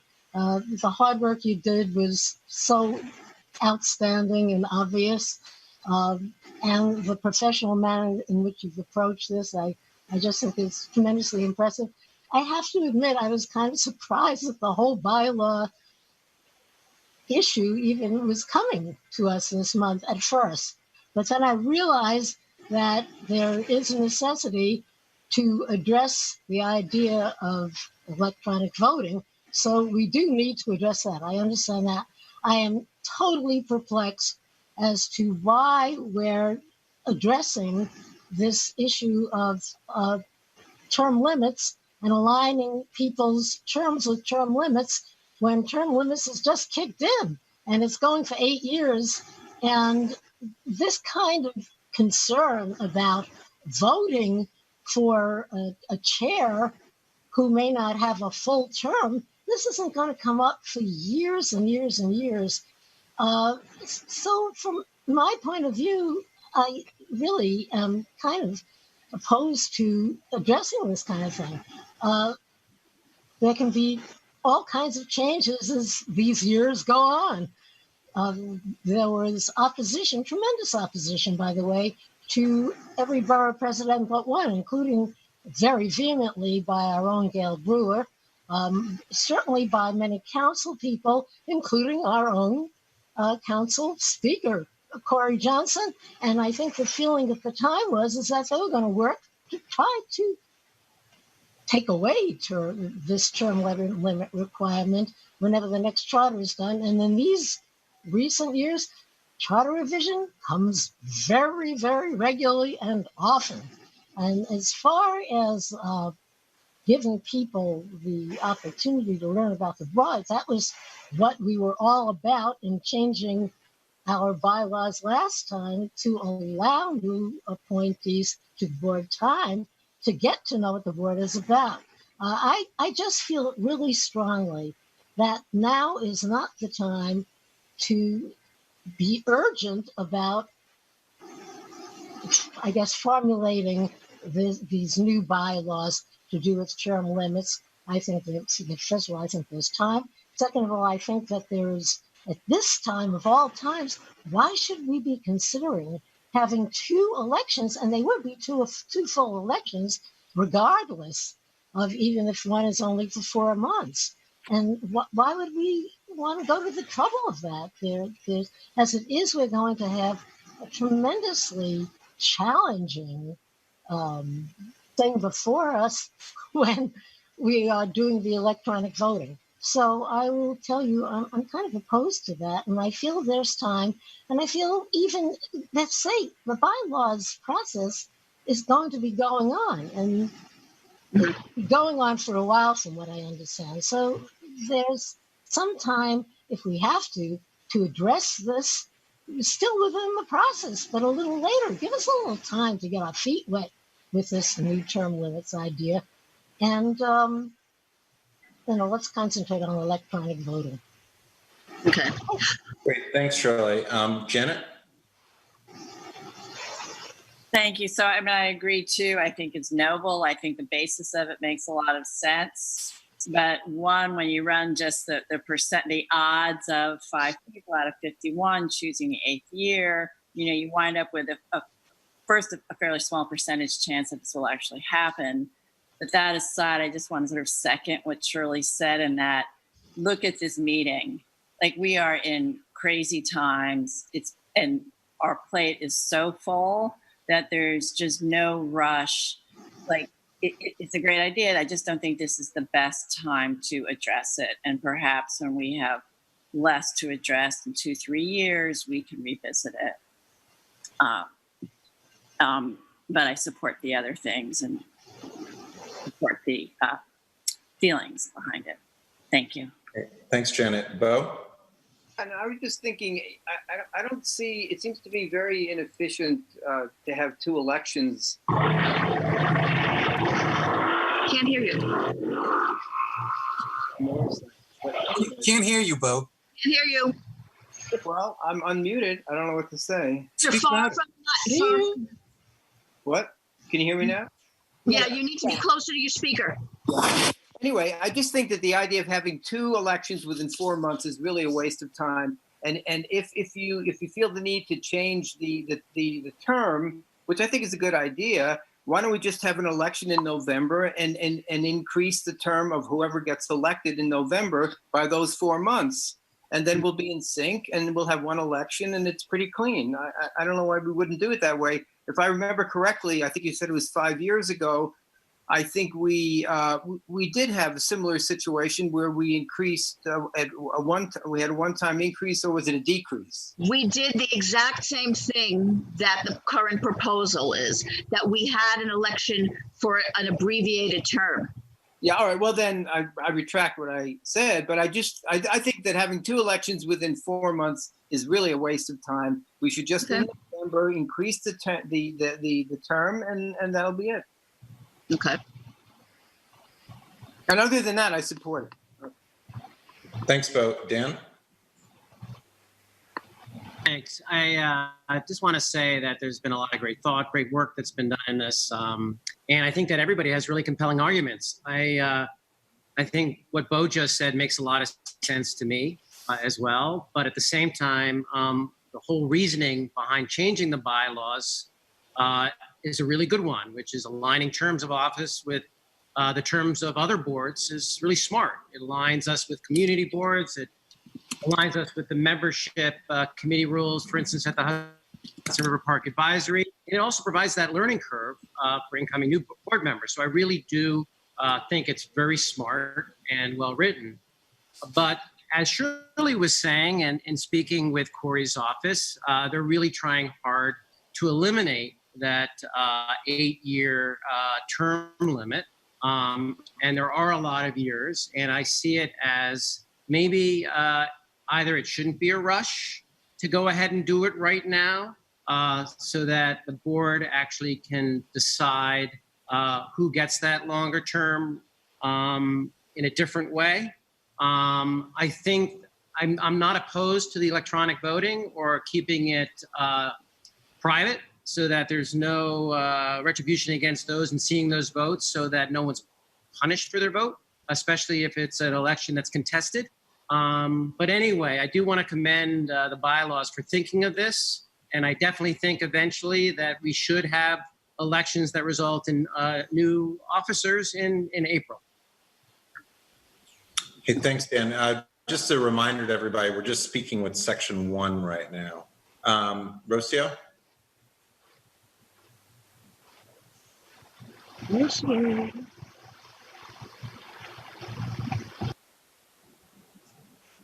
Rocio, you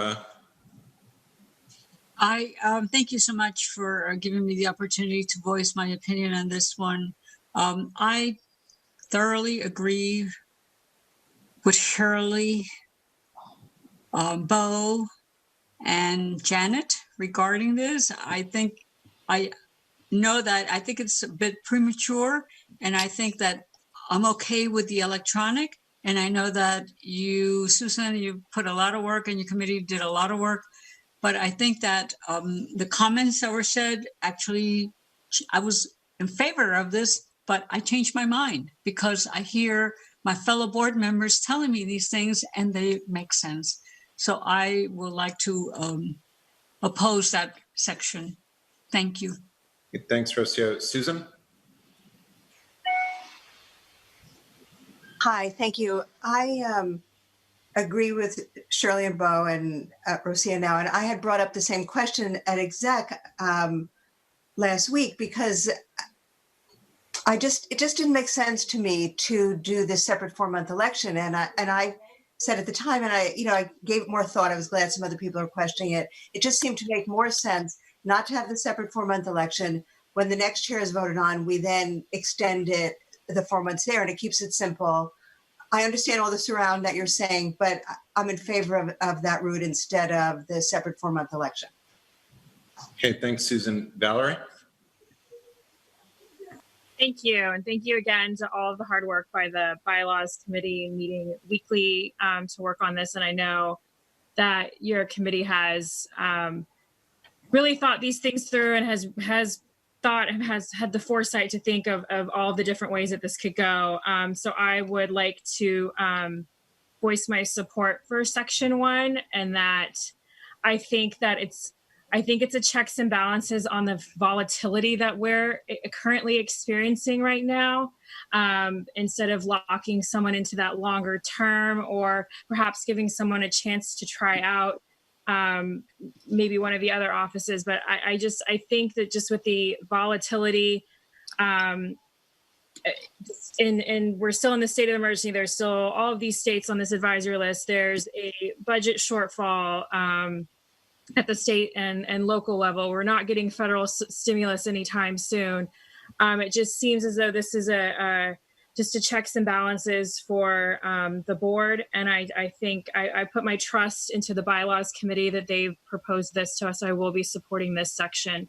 I do have one question as to how will we be voting on this? Will we be voting on this by different sections or as a whole?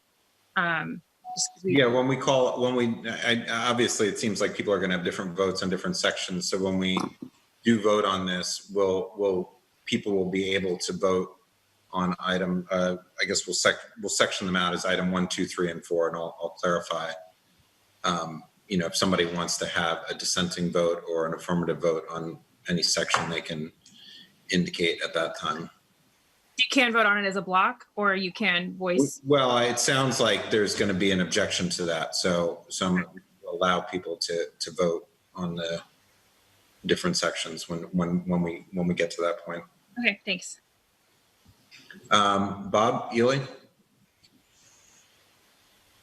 Yeah, I guess I'm in support of it as it's written. I think the criticism that I've heard, and I understand it, but the criticism that I heard in opposition is that this is premature. And to be honest with you, I don't think it's premature at all. In fact, it's addressing a change in the law that has occurred. If that change in law goes back, if somehow it gets reversed, then we as a community board have the option, again, of changing our bylaws to conform with the change in term limits if they're taken away. But at this point in time, we have term limits. So there's a criticism that's premature, but I don't understand how that criticism should prevent the progress that's necessary and is quite reasonable and well written. Thank you. Thanks, Bob. Matt? I want to reiterate what Bob said much more eloquently than I could have, and also say that the way that it is written in order to provide the board the most amount of say. There was a concern that if for a longer term would deny the board as much say as possible, and this way maximizes it. I don't think it's premature. I think it's pretty measured. I certainly will be supporting it. So thank you. Great. Thanks. Dr. Smith. Yes. First, I'd like to just say that for the last 5 years, as things have changed, I want to thank not only the hardworking committee members on the nominating committee, of which I chaired, as well as the election committee on which I chaired. It was an honor, and I thank all of the members of my peers who voted for us. However, I do take exception to the comment that was made that the election committee did not contribute much to the process. I don't know if others who served in the last 5 years on these various boards would feel that way, but I feel compelled as chair to say that. And second, with the secret voting, how did that come about? What's the merit in secret voting? Yeah, Shirley, we're not on section 2 yet, so I just want to Oh, wait. Oh, I'm sorry. The secret voting is 2? I just want to okay. just to not have this be too confusing. Thank you. Okay. But talking about the election committee that did not contribute much to the process, is that 3? No, that is the election. You told me all of them were 3. Which one is that one? That's the section 2, the election of the officers. So then I'll call on you first, right when we get to that. I don't think we have anybody else left on this, but let me just make sure. And is there anybody else who wants to speak to number 1, the special term? Board meeting. I'll call you when I'm finished. Okay. Okay. So, Susan, do you have any issue with moving to section 2? You're muted. Susan, you're muted. I know, I recognize.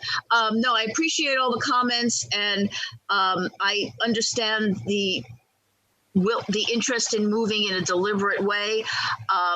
Just to sort of reiterate the working group's sort of mindset was that we were dealing with the subject of elections as a whole, and we did not want to do things piecemeal. I didn't feel that it was fair to sort of just kick something down the road for the next committee or working group to deal with. And as it's been said, there's been a change in the law, and I work based on the current state of the law. So I definitely see the other side to, we have time, but just the consensus of the group came out the way it did. So that's it. But thank you. Okay, so I think we've concluded the discussion on section 1 on the special term. So we'll move on to section 2, which is the election of officers. Did you want to briefly address anything, Susan, before we? Let's hear. I mean, Dr. Smith let's go back to what she was saying. Okay. I thank you for that, Susan. I don't have to repeat what I said about taking exception to the comments. I don't know if the members who served in the last 5 years on those committees also felt the same way I do, but as chair of all of them, and that's what I wanted to definitely take exception to. The second thing is secret voting. Why are we changing it? What was the thinking behind secret voting? Okay. Well, secret voting is the norm in our society in all of our elections. In fact, the idea that we have open ballots is rather atypical. And many people over a long period of time have expressed concern that someone could go back, look at who voted for them, who voted against them, and make decisions based on whether or not they received someone's support. Your vote should be your vote, and you shouldn't have to be answerable to anyone for that. We certainly will be keeping, things will be just as secure, but yeah, it's the idea that someone could be penalized for voting their conscience, basically. Has that happened with anyone on the board, to your knowledge? Yes. Yeah, actually, yes. And actually, I'm gonna call on David next because he had spoken about this at the meetings. David, you want to go ahead? Yeah. Thank you, Claudia. We have had in the past a problem with other chairs, and not anybody in current memory, but we've had other chairs who have, especially in a contested election, who have looked in and saw who voted for who. This is really a personnel issue. And as Susan said, it's the American tradition. Our vote should be sacred. It should be secret. It should have no ramifications. It should have no consequences, whether you get appointed to this committee or that committee, or whether you're not in favor with the chair. It has happened before. It hasn't happened in recent memory, but it's happened before. So I am very strongly in favor of keeping our votes confidential. There's no reason why they shouldn't be confidential. And you vote your conscience and with no ramifications. And that's why we put it in there. And I feel strongly about it. And let me say this, since votes also, we are public and we make public, are those decisions of votes, can't someone come in and look at it publicly because we are a public body? Well, the feeling was that this comes under sort of the personnel where we shut the board just for the community board. And to be clear, the election has to do with a purely internal matter. As such, it isn't something that is open. It doesn't require the same level of public inspection. It doesn't. And it does. What about open meetings law? It's not apply. That does not apply. No, this is a purely internal matter. That's why. Okay. There's no public action that we're taking. Shirley Secundo. Okay. Can't hear. I just want. Can you hear me now? Yeah. Yeah. Okay. I just wanted to point out Section 2 of the process. I have no objections to, but the dates are already stating the proposed change of dates. So, in other words, the change from the current process of starting in September and then voting in November on the dates that have been inserted here are the starting in. You're absolutely right. And if January and then voting in March. For that alone, I wouldn't vote for it because it is related to Section 1 and the whole idea of formulating this new schedule around the new term limits. I think it's fair to say that if Section 1 does not carry that, or if it that the second is automatically amended. I don't think that. Yes, I will accept a friendly amendment to adjust the dates to conform to our current. Okay. No problem there. Right. Okay. Thanks, Adam. I was just going to point out that I'm not sure I see the parallel between, our voting for our chair and then the American experience of voting for an elected official. Voting for the chair it's a part of our deliberative assembly process. And I think that other deliberative assemblies have public open elections for those board positions. Not necessarily universally, but I'm actually not. To my knowledge, the norm is that votes are kept confidential and they're not subject to review.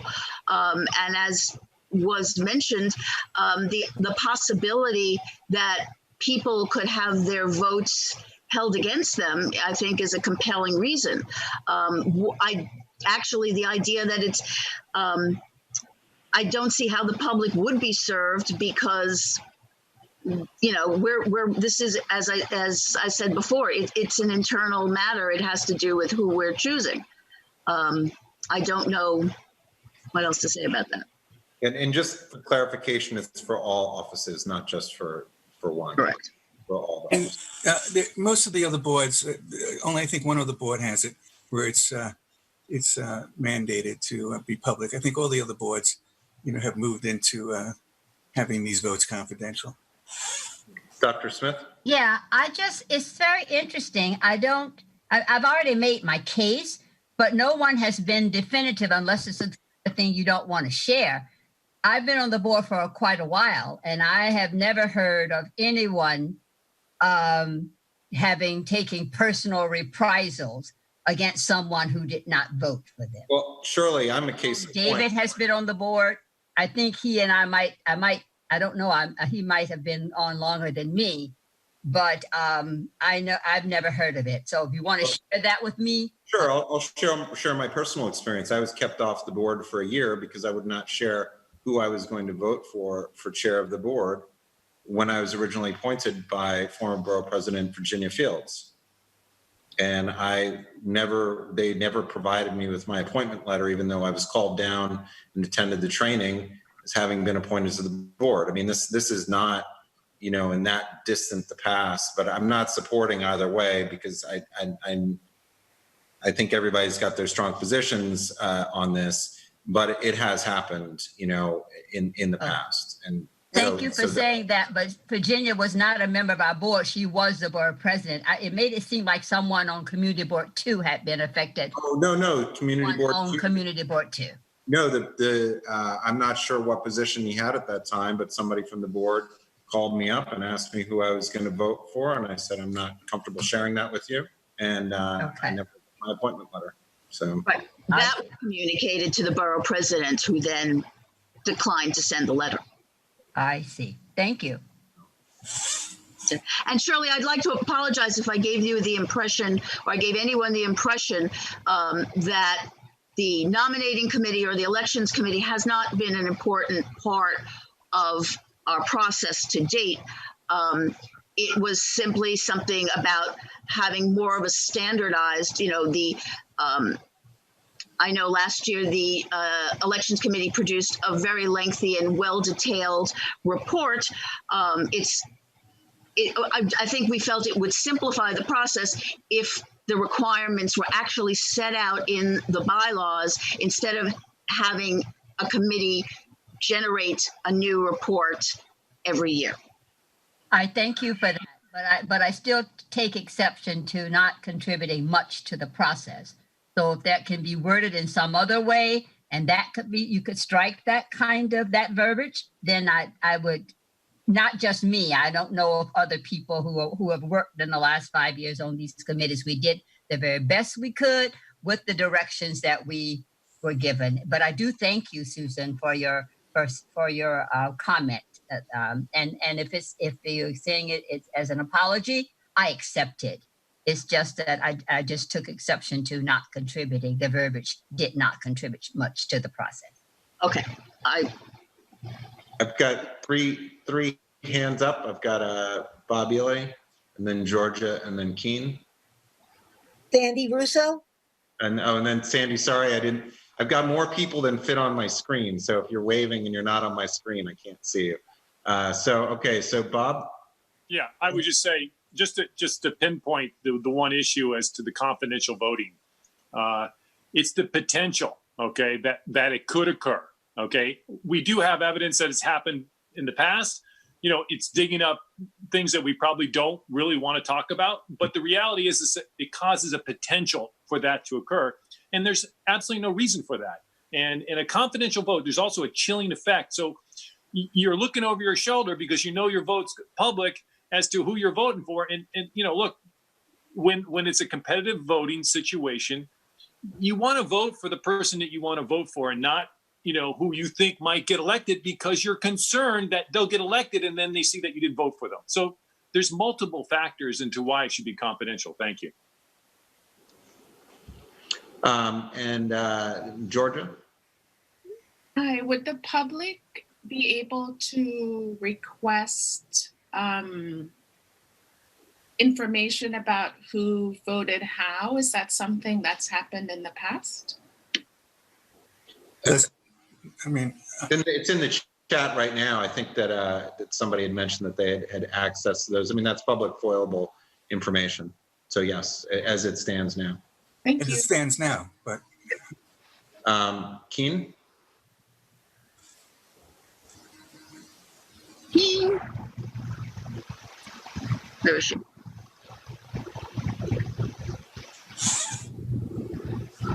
I don't see. Okay, now can you hear me? Yes, we can, yeah. Okay. I personally experienced retribution for one of my votes for chair. So I just want you to know it's a real thing. That's it.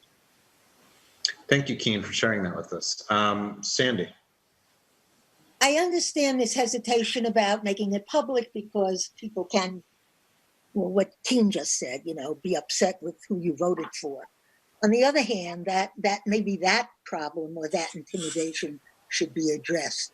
And I am for open ballot because we're community representatives. When our state assembly and senators, we know what they voted for and who they vote for. And I think that that's an important information that the community is entitled to. Who are you voting for? Who do you support to be chair of CB2? That's an important decision, an important vote. And people in the community are entitled to know who supported and how many. And, I just think that our votes should be public. We demand that of other politicians and other community representatives.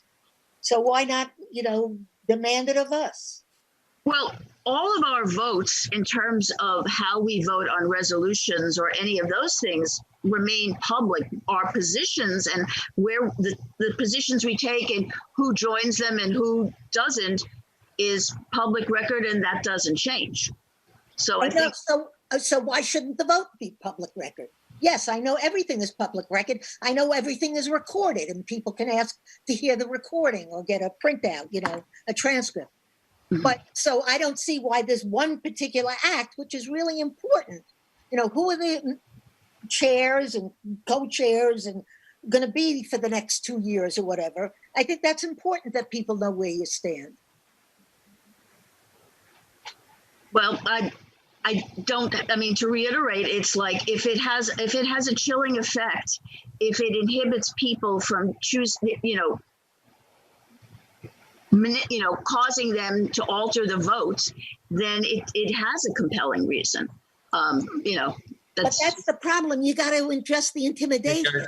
Before we go back and forth, I think, Sandy, your point is very clear and made very well as far as, that's, and David, do you want to? No, there are other things that we vote on in private, people's raises, how much we're going to pay them. We close the entire board to the public for that. There's no FOIL, there's no transcripts, there's no video. And I just feel that I'm not sure it's the public's right to know how you voted for chair. It is an internal matter. We're not taking a public policy on anything. Sandy, I would agree with you. All things that we vote on that affects the public, that resolutions, it should be open. But I don't think that this vote, which does have ramifications, Keem just said it, I also have had some ramifications with it, and I'm not going to get into it, but Carter has. So there's a problem here, and I think that it should be within the board, and I think that your vote is sacred to you, and nobody should be looking over your shoulder and saying, aha, you didn't vote for me. I'm the chair now, you didn't vote for me. So that's where I'm coming. Yeah, thanks, David. I just want to make sure everybody on the board that we're clear that the votes within board members are very different from personnel issues within the office. And so let's not confuse those two issues, because that is separate as far as employees of the board. Right, just saying that we do have. I'm just clarifying because you separated those out. Matt? Thank you for that clarification. I was getting ready to say that. Matt? I was only going to mention that I was originally very hesitant to endorse secret balloting until I looked into it. And most of the party leadership in DC, because it's a party election for who gets, put up for, Speaker of the House or whatever, is by secret ballot. And it got me a lot more comfortable with the idea, as was the impeachment trial. There are a number of instances where large bodies have agreed that it is the better way, and I think it is here too. Okay. I had a question because for you, Susan, because I'm hearing there are clearly some different issues. Is that something that you might consider that we vote separately on that one item, because I didn't hear anybody speaking to any other issues in this section. I wouldn't The goal here. I'm just throwing this out because when I get to the vote part of this, I don't want it to be complicated, so I'm trying to address it beforehand. Absolutely. The goal here is that we have consensus, and that if it's an element that would, that can be, taken as a separate, I'm not insisting that it's an all or nothing. Absolutely not. Okay. I think given the fact that there are those of us who don't agree with this secret ballot, that it should be a separate vote. Yes, absolutely. So is that, you accept that as a friendly amendment? That we'll just we'll have that. Yes, we can vote on this. Absolutely, we can vote on this. Okay, so we'll pull out that one section just on that. Okay. Is there any other discussion? Matt, did you have a Matt, or did I not lower your hand? No, I'm sorry, you didn't lower my hand. Sorry. Okay. All right. So have we concluded the discussions on the election of officers? Everybody is good. Okay. So now we're going to move on to the third section, which is the electronic voting. I think Matt, you had, or excuse me, Michael Levine, you had. Yes. I'm sorry. Am I on? Yes, you are, Michael. Go ahead. Okay. I would like to, as everyone else has done, congratulate the committee on an excellent job of putting forward some very, very comprehensive recommendations to amend the bylaws. And I'm only going to address the electronic voting, which I think is very complicated and difficult to figure out. In the introduction, it says due to the COVID crisis. And I think electronic voting in the future may be necessary for other purposes, not just because of the COVID crisis. So I'm glad to see that it is going to be a part of our bylaws. My problem here is I'm not clear on one aspect of how the voting would work. It says that the district manager shall distribute ballots to all of the members present based upon a roll call just prior to the distribution. Then it says the ballots shall be collected and distributed to the 3-member tally committee. It doesn't say how. It looks as though it might be complex. Do the ballots go to each individual of the 3 members, which makes it very cumbersome? Or are the ballots collected then by the district manager who batches them and sends them to the tally committee? It seems like a very complicated process, and I think we want to make it as simple as possible for the tally committee. So that's my first question. I think we need clarification before we're asked to vote on this section as to how that would work. District manager distributes the ballots go back to the district manager, and the district manager then distributes it to the tally committee. I believe that this is what was intended by the bylaws working group. My second comment, and I see Susan raising her head, so I think we just need to make sure that the language is amended to include that. Number 2, there is language that says, or there can be another process that the district manager would initiate whereby electronic balloting is done in a different way other than the system that is described above. So I'm wondering, is that language going to show up in the bylaws as well? Or are we just going to go with the language described with the tally committee? How would that look in the final version of the bylaws that we are being asked to adopt?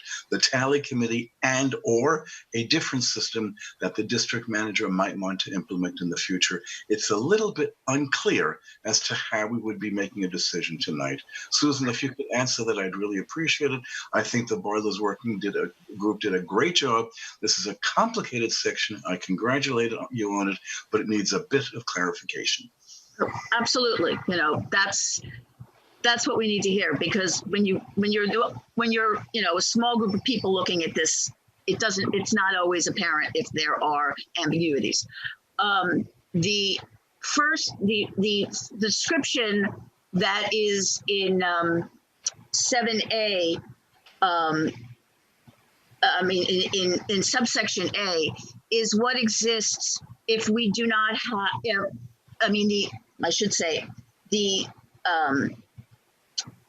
the subsection B exists so that if the district manager can present an application from a third-party source, whether it is commercially available, it is free, it is provided by the city, that streamlines it. It's really sort of a complement to the preceding section, in that if you don't have an app that will do this for you, then we have a process. We're using email that will allow us to communicate. But that if we can have an app that will allow us to send out the ballots and have them come back, that if it's reliable enough and if the board approves it, then we can rely on that instead. Now, lacking that, though, if we are going to use a process whereby the district manager distributes the ballots. Yeah, Michael, that's very straightforward email that's sent to every board member. That's an individual email. And either it's going to come from specifically a separate email that the board establishes, like elections@cb2manhattan.org, or it will include all three names of whomever is the tally committee, so that when you reply, it goes to all three.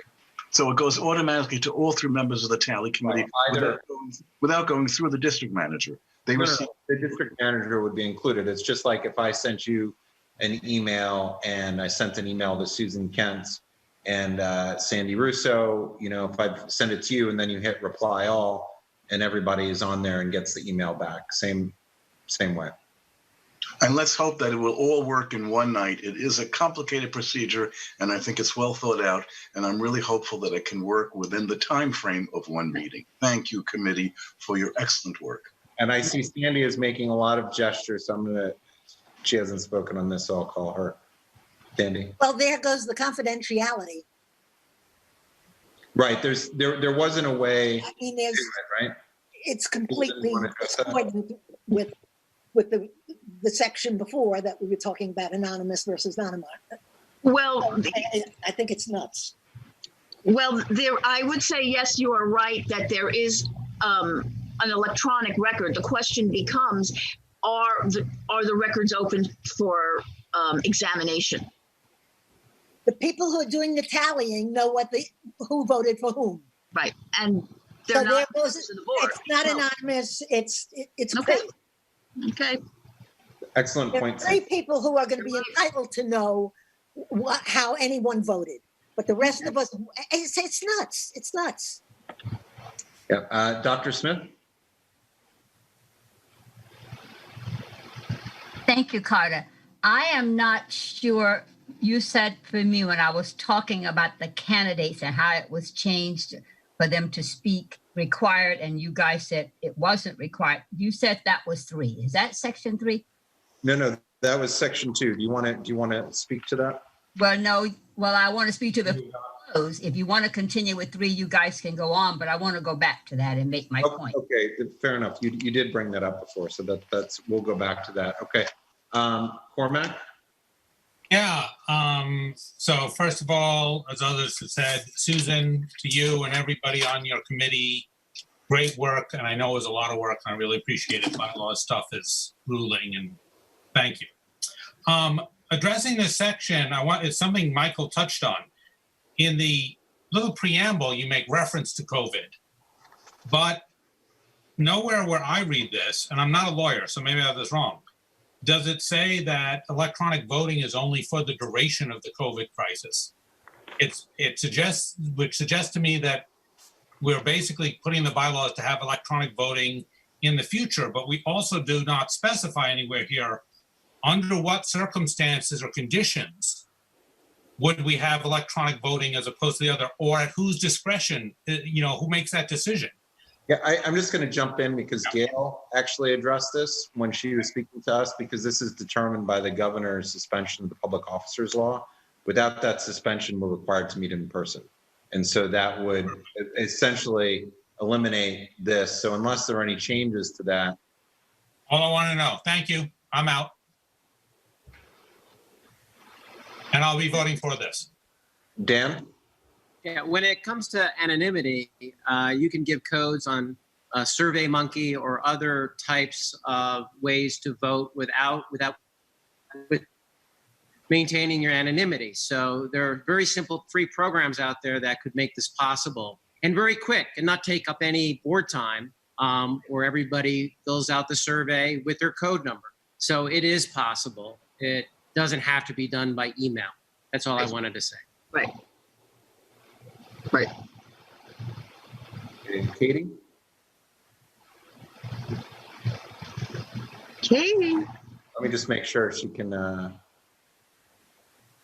Katie, I'm trying to unmute you, but I cannot. You may have to. There you go.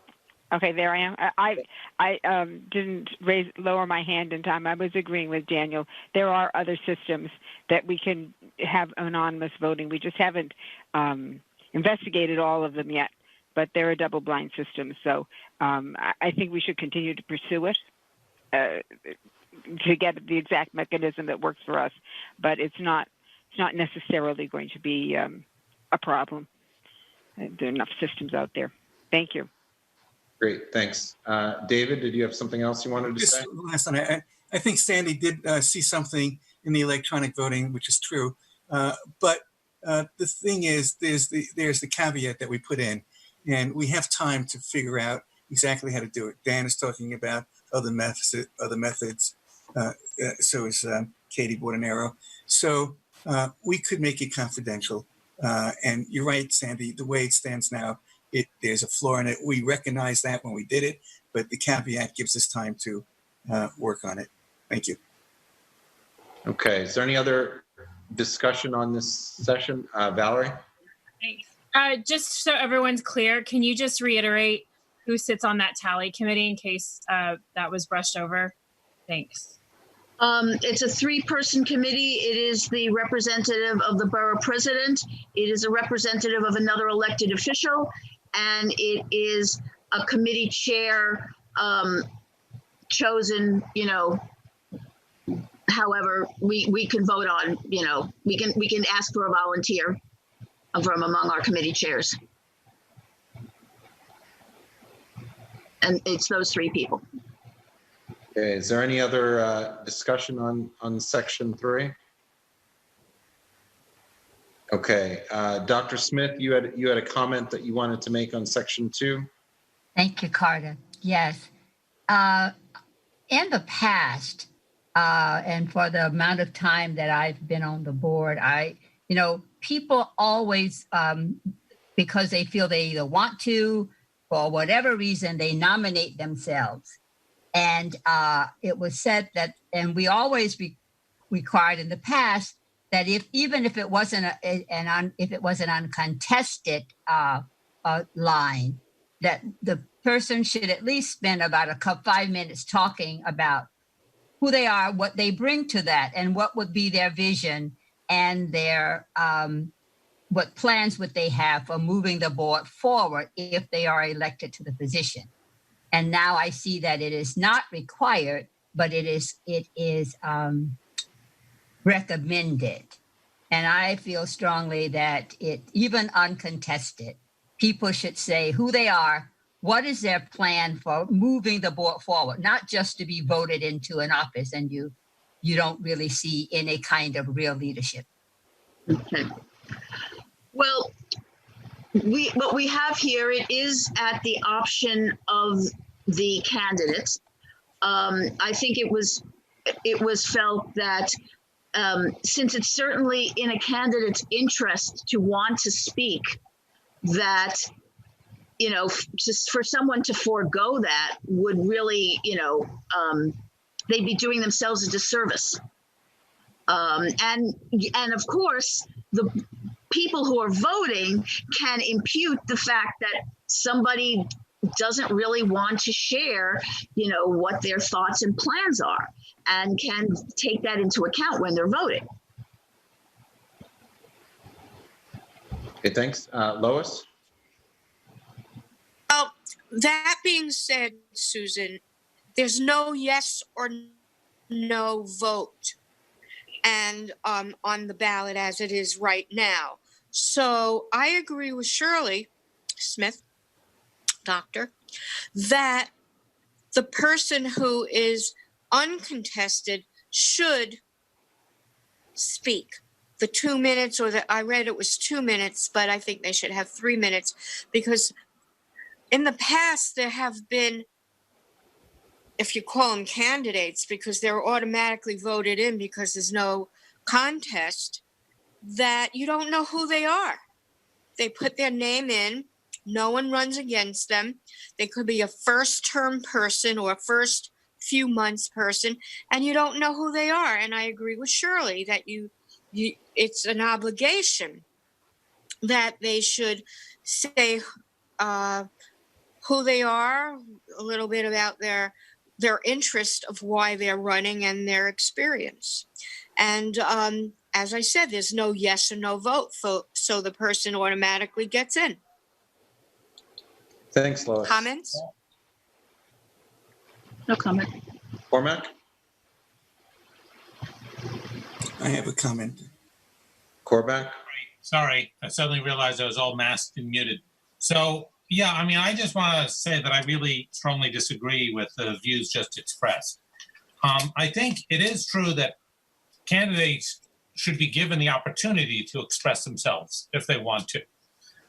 But there's something that I feel is not only unnecessary, but just kind of cruel and slightly undemocratic about compelling them to make, a speech or a statement. And, and Dan Miller can talk to this, 2 minutes is an awful long time in communication terms, actually, for people to speak and for people to talk. And I just don't think that it should be an obligation or requirement. If people feel like people know me and I'm just putting my name up there and they can vote for me or not, I think that's good. And the idea that, no, we must make them do a dog and pony show and we must make the rest of us sit through the dog and pony show, it seems to me utterly ridiculous and frankly a little bit mean-spirited. Cormac, thank you for sharing that. I'd like to respond. Yeah, Dr. Smith. My hand is raised. No, I said I was calling on you next. Thank you. Obviously, I do not agree with the statement that was just made. Everybody here is a volunteer.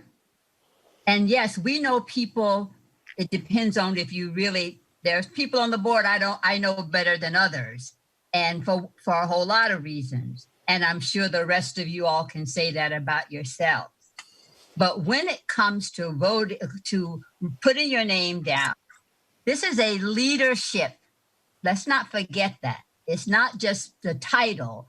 It is, where are we taking the board? What kinds of new things are you going to do? Or is it just because you want to be the chair, vice chair, or you have, maybe it's important for you because you plan to run a public office, or, everybody uses, as I've said, I've been on the board a long time. I've seen the good, the bad, and the ugly. And so that is my opinion. But I think to say that it's mean-spirited is not a good, I don't think that that's necessary to say, because everybody has an opinion, but I don't think you need to color it. Who was the last person that spoke? Oh, yeah, Cormac. Yeah, I just, as another note, I don't recall in my length of service on the board anybody running for the first time for an office ever not speaking, even before when we didn't require it. So just pointing that out. For, subsequent elections, that's true. But just as a point. You're younger than me, so your memory might be better than mine. I don't, I'd have to think about that, so I have no response to what you just said, other than you could be right. Thanks. Rocio, you haven't had a chance to speak on this yet. Want to go ahead? Well, I think I go back as long as Shirley and Ed Ma, which is a long time, right, Shirley? Right. We've gone back, Shirley, Sakata actually, and Ed Ma and Doris. We are the longest serving board members of this board. And this thing about speaking started just a few years ago, maybe about 7 years ago, that it was almost mandated that people had, I didn't really think it was necessary. And, it's a thing, but I'm listening to everybody speaking and I'm thinking, I don't know if everybody is in agreement with everything that is being said. And you changed my mind on some sections here. So maybe we should consider sending it back to the committee so that we could actually iron out the differences that so many of you are saying. It might be worthwhile doing it. There is no urgency to have this vote tonight. Can we all sleep on it? Maybe next month we can take it up. Is this something that you might consider, Susan? Actually, elections, there is a time sensitive because the election cycle does start next month, and it would be inappropriate to change the bylaws affecting elections during an election cycle. That's why the committee worked, met as often as it did, so that something could be presented to the board, so that we would have, our bylaws would be updated to reflect voting policy. Okay, so the some of the provisions that you have presented I'm okay with. The electronic, I think it's a must. I think we should consider passing that at this time, but I don't know if the rest of the items need to be passed. Okay, thanks. Georgia? I'm honestly utterly confused about the different sections of this conversation at this point. We went back to discuss, we're discussing section 2, the election of the officers right now. Yeah, I know, but we've been discussing this bylaw section and taking it piece by piece. And now I've sort of lost the thread because it's been a very long conversation. And I'm curious when we might vote on this, or as Rosia just suggested, maybe push it to next month. Appropriate doesn't mean that it can't be, inappropriate doesn't mean that it can't be done. I'm just I just want to say it's 9/21 and it is the week of the Democratic National Convention. It is, I believe it's the last evening. Thank you. Okay, David? Yeah, maybe we could say that they have the option of speaking or sending in a letter that's distributed to the entire board before the election, explaining their vision of what they want to do. And I don't think that we have to hear from the secretary. I think that's a thing for the chair. So if that ameliorates the problem, I don't think it's a problem, but a letter and or the option to speak. And would you accept that as a friendly amendment? Well, the opportunity to send in a statement is already in there. Okay, so we have the statement. Time after they've been nominated. Okay, so we have the statement and it's distributed to the entire board. So I think that does it.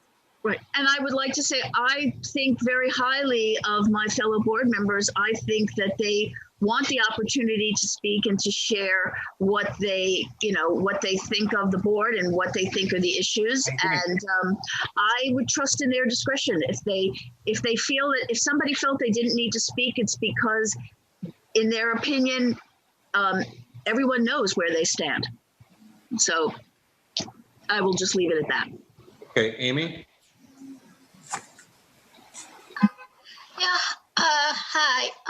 I've been listening to, and I am backing Georgia and Rocio that I think tonight we could vote on 3 because we do have to agree to do electronic balloting. But I think there's enough conversation here and enough disagreeing opinions, and there's so many numbers that maybe we put off everything else till next. We can't even wait, until next month, because I agree. It may be not usual, but maybe we needed a little more time on this and have a few more conversations before voting on it as a whole. 3 doesn't work. Unfortunately, 3 does not work without 2, because 3 is a mechanism for making 2 work in a virtual world. And also we still have another section to discuss. So Dr. Smith? Yeah, I think we have another section. Okay. I think we should vote tonight. Okay, and so I'm not seeing any other discussion on this. Let's go to the last one. I didn't want to use that right ice in the I don't think that anybody had called out the last section, but it's just on special elections. I just want to make sure that that's the case. I don't see any hands. Okay. That are going up. Okay, so. God. So the items that are before us, and it's obvious that the the vote on this is going to be a little bit. So we're going to have section, hold on a second, get back here. Section 1, which is the special term, is going to be 1 vote. We're going to have section 2. There's going to be a vote on one portion of it, which is the secret ballot, and then on the section as a whole, and then on section 3 and section 4. Is that correct, Susan? So everybody understands? That's my understanding. Okay, so what we're going to do as we go through, and I can clarify this as we're going through, Valerie's going to ask, and people, if you have an exception to any one of those, we can note the exceptions. So it would be voting for section 1, which is the special term. Section 2 is the election of officers. The subsection to that is whether or not vote is secret. Then there's section 3, which is on electronic voting, and then section 4 on the special election. So is everybody clear on that? Carter, can I ask a point of clarification? Sure, go ahead. With regards to section 2, did they accept that friendly to remove the requirement to speak? Susan did not remove it. So if I'm unhappy with a particular section, I have to vote down the entire bill or that part of it? Yes. You're in the sense that speaking is at the option of the nominee. Okay, that's different than I understood the discussion earlier. No. Right. Also, Susan, special elections, that's different from the 4 months, correct? Correct. That is to fill vacancies when they occur. When they occur. Yeah, yes. I want to be sure. Thank you. Okay, great. So, Valerie, you want to start? Obviously, we'll do this as a roll call. Yep. Bylaws section 1 term limits is what are we? Am I asking? I'm sorry. We're going to call on each person, and they can person to get their vote for each right. Each 5 things, right? Okay. Right. If it's right. Or if they have a specific different sections. Okay. Perfect. And if you're siding with the committee, what is that? That is voting yes. In favor. In favor. Or yeah. against, abstain, recusal, correct? Right. And you can vote different ways on each section. That's why we're breaking it up. And if anybody has a question on what the specific things are, I can clarify it as we call their name. So is there a special I will repeat again, the votes. Number 1, we're voting on the, sorry, I just have in front of me, the special term is how people will vote on that.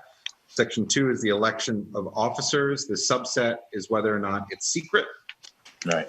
Section 3 is the Electronic voting. the electronic voting. Thank you, Shirley. Mhm. And then section 4 is the special elections.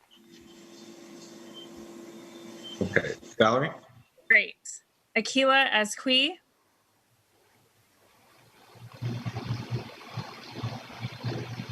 Yeah. So I guess I'll just ask individually. Bylaws section 1 term limits. Yes. Okay. Section 2 election of officers for the entirety. Yes. For section 2 election of officers, the secret ballot.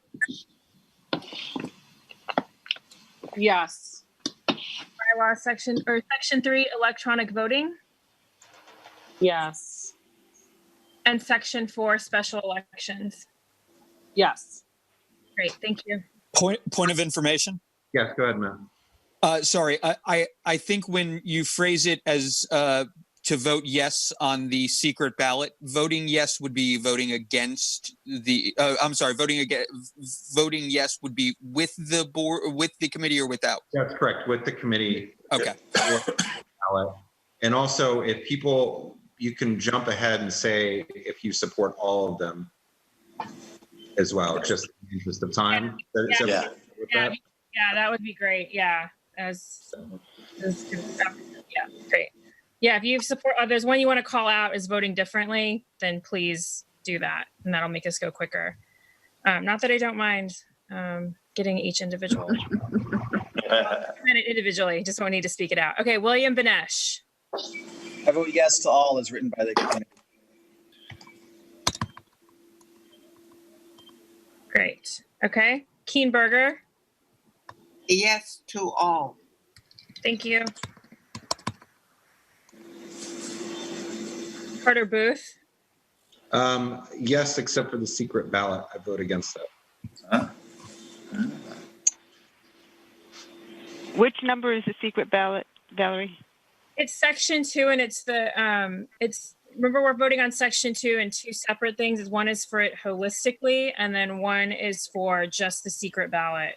And a 4. So that's the third. That's the third one. Yeah, that's the So third one. Carter, what is your vote? It's yes for all except the secret ballot. You're against secret ballots. Okay. Thank you. Katie Bordenaro. Yes for all. Thank you.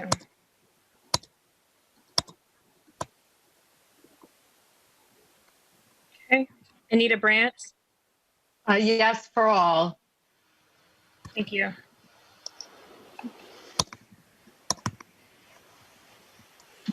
Okay. Amy Brenna.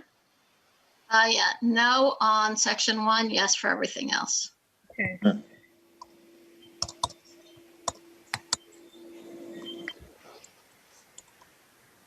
Rich Cacapolo. Yeah, I'm going to support. I'm going to vote yes. In line with the committee on all.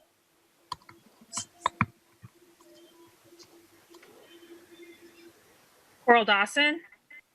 I'll vote yes, with the exception of the secret ballot. I don't think that's necessary nor helpful. Thank you. Because I've been trying to get this spreadsheet. I need a vote for. It's my vote. For the secret ballot, voting for it here means you're in favor of having it. It's the opposite, right? Yes. Yes. Okay, thanks. I will voice my vote. I am voting yes to all except for the secret ballot. I am voting against that. So kind of meta to share my vote about ballot. Okay, John Paul DeVerna. Or is he muted? John? Yes, yes to all, as the committee laid out.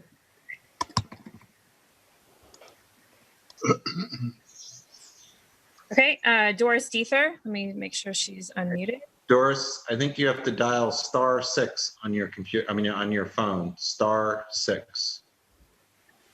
We can't unmute you. I can't unmute her. So Doris, you want to dial *6? So weird because we used to be able to unmute her before. Yeah, I think they made a change. Okay, Bob, maybe you can.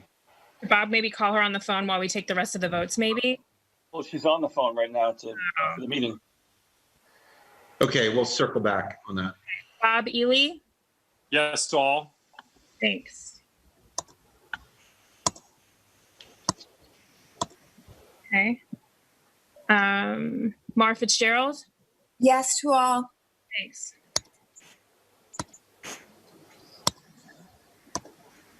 Cormac Flynn? Yes to all. Thanks. Joseph Gallagher? Hi, I vote no on one and yes to the rest. Thank you. David Gruber? Yes to all. Thanks. Okay. Wayne Kwadler? Yes to all. Thank you. Sorry, Susan Kent? Yes to all. Thank you.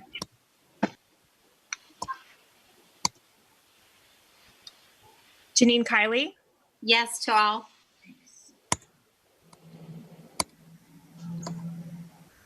Betty Kubovi Weiss? Yes to all.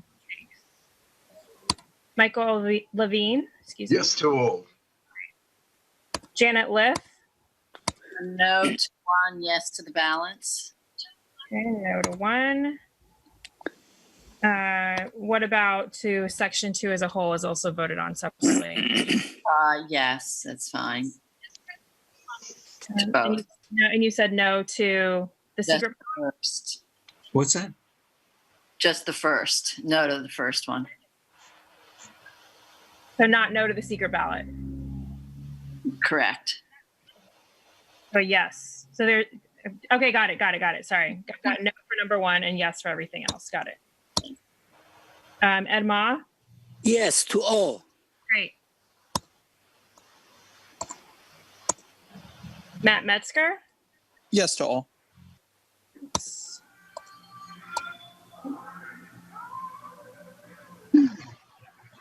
Daniel Miller. Yes to all.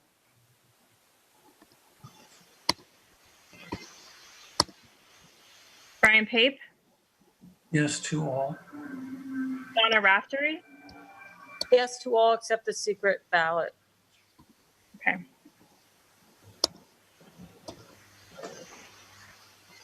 Lois Rackhoff. Yes to all. Okay. Bo Riccobono. No to one and yes to the rest. Okay. Sandy Russo. Remind me, one is which one? One is the term limits. Oh, yeah. No to one and no to secret ballot.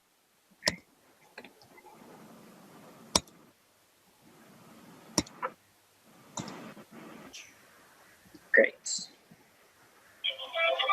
Rocio Sands. I would say abstain from all and yes to electronic. I'm okay. I'm on the community board meeting. Okay. Huh?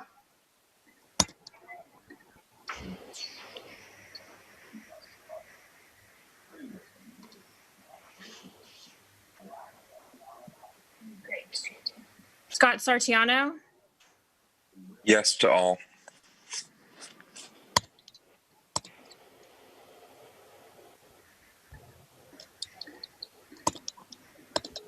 Okay.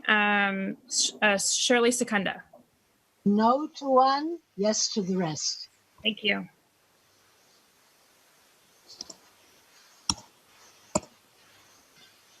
Kristen Shea. Yes to all of them.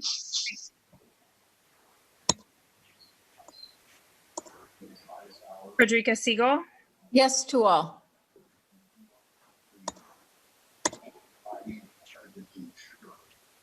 Georgia Silvera Siemens. No to secret ballots. Okay. But yes to the rest. Yes.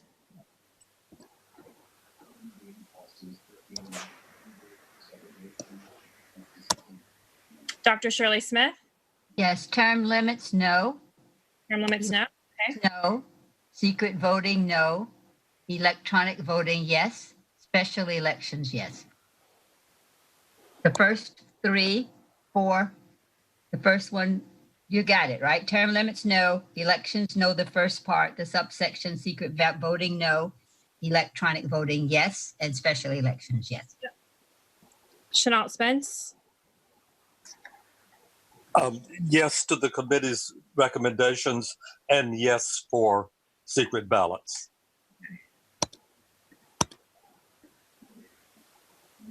Kathy Sullivan. She's still on.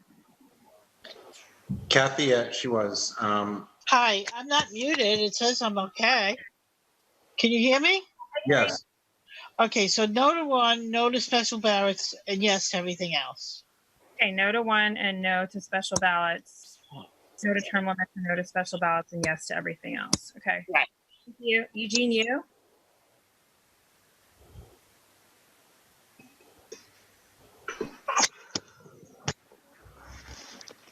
Eugene? He's still on? I don't see him on with us. Okay. Then I will move on. Thanks. Susan Whitford? He was muted. He was talking. Hey, can you hear me now? Yes. Sorry, I couldn't see. I can't see the window. Yeah. Okay. Yes on all except secret ballots. Great, thank you. Susan Winberg, No to one, no to secret ballots, yes to the rest. no to one, no to secret ballots, and yes to everything else. Okay, great, thank you. Anthony Wong, Yes to all. thanks. And Adam Zeldin. No to secret ballots, yes to the rest. No to secret ballots. Okay, let me look at what we have here. So hold on, let me just okay. For bylaw section 1 term limits, we have 33 for, 9 against, 1 abstain, and 0 recusal. For bylaws section 2, we have 42, section 2 as a whole, election of officers, 42 for, 0 against, 1 abstain, and 0 recusal. For bylaws section 2, election of officers, the secret ballot section, we have 31 for, 11 against, 1 abstention. And for bylaws section 3, electronic voting, we have 43 for, 0 against, 0 abstain, and 0 recusal. Oops, hold on. And then for section 4, just 1 second. We have 42 for special elections, 0 against, 1 abstention, and 0 recusal. Okay, great. With that said, we have a few more items to vote on. I'm sorry, I should have thought about this earlier, that maybe we should have done this all together, but that seems like it might have been a little bit cumbersome. But we also have before us the omnibus vote on resolutions, which include the SLA licensing committee resolutions, numbers 1 through 12, the landmarks and public aesthetics resolutions, numbers 1 through 4, and the schools and education resolutions, number 1 and 2. Is there any unwillingness to vote on those items? No. Or could we simply ask for those who disagree with the omnibus rather than going through everyone who does agree? That's a good point. You know, let me just put something before the board and see if we have agreement on this. Since we had just considered an extensive roll call vote, we do know who is present, and I don't believe anybody has dropped off the vote since we've taken that vote. And so if there's not an objection, maybe I can get a voice vote. We can vote on the omnibus by voice vote with anybody stating their dissension, abstention, or recusal. Is everybody in favor of that? Yes. Aye. Yes. Aye. Yes. Yes. Yes. Is there anybody opposed, abstaining, or recusing from voting on the omnibus bill by voice?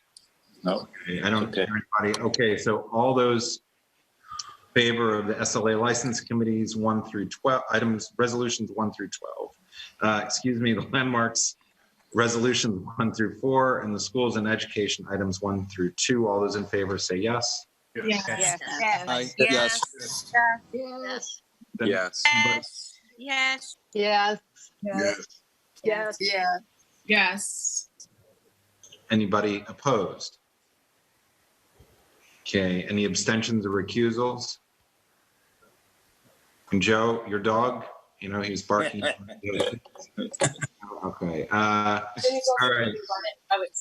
Okay, so the rest of the resolutions carry unanimously.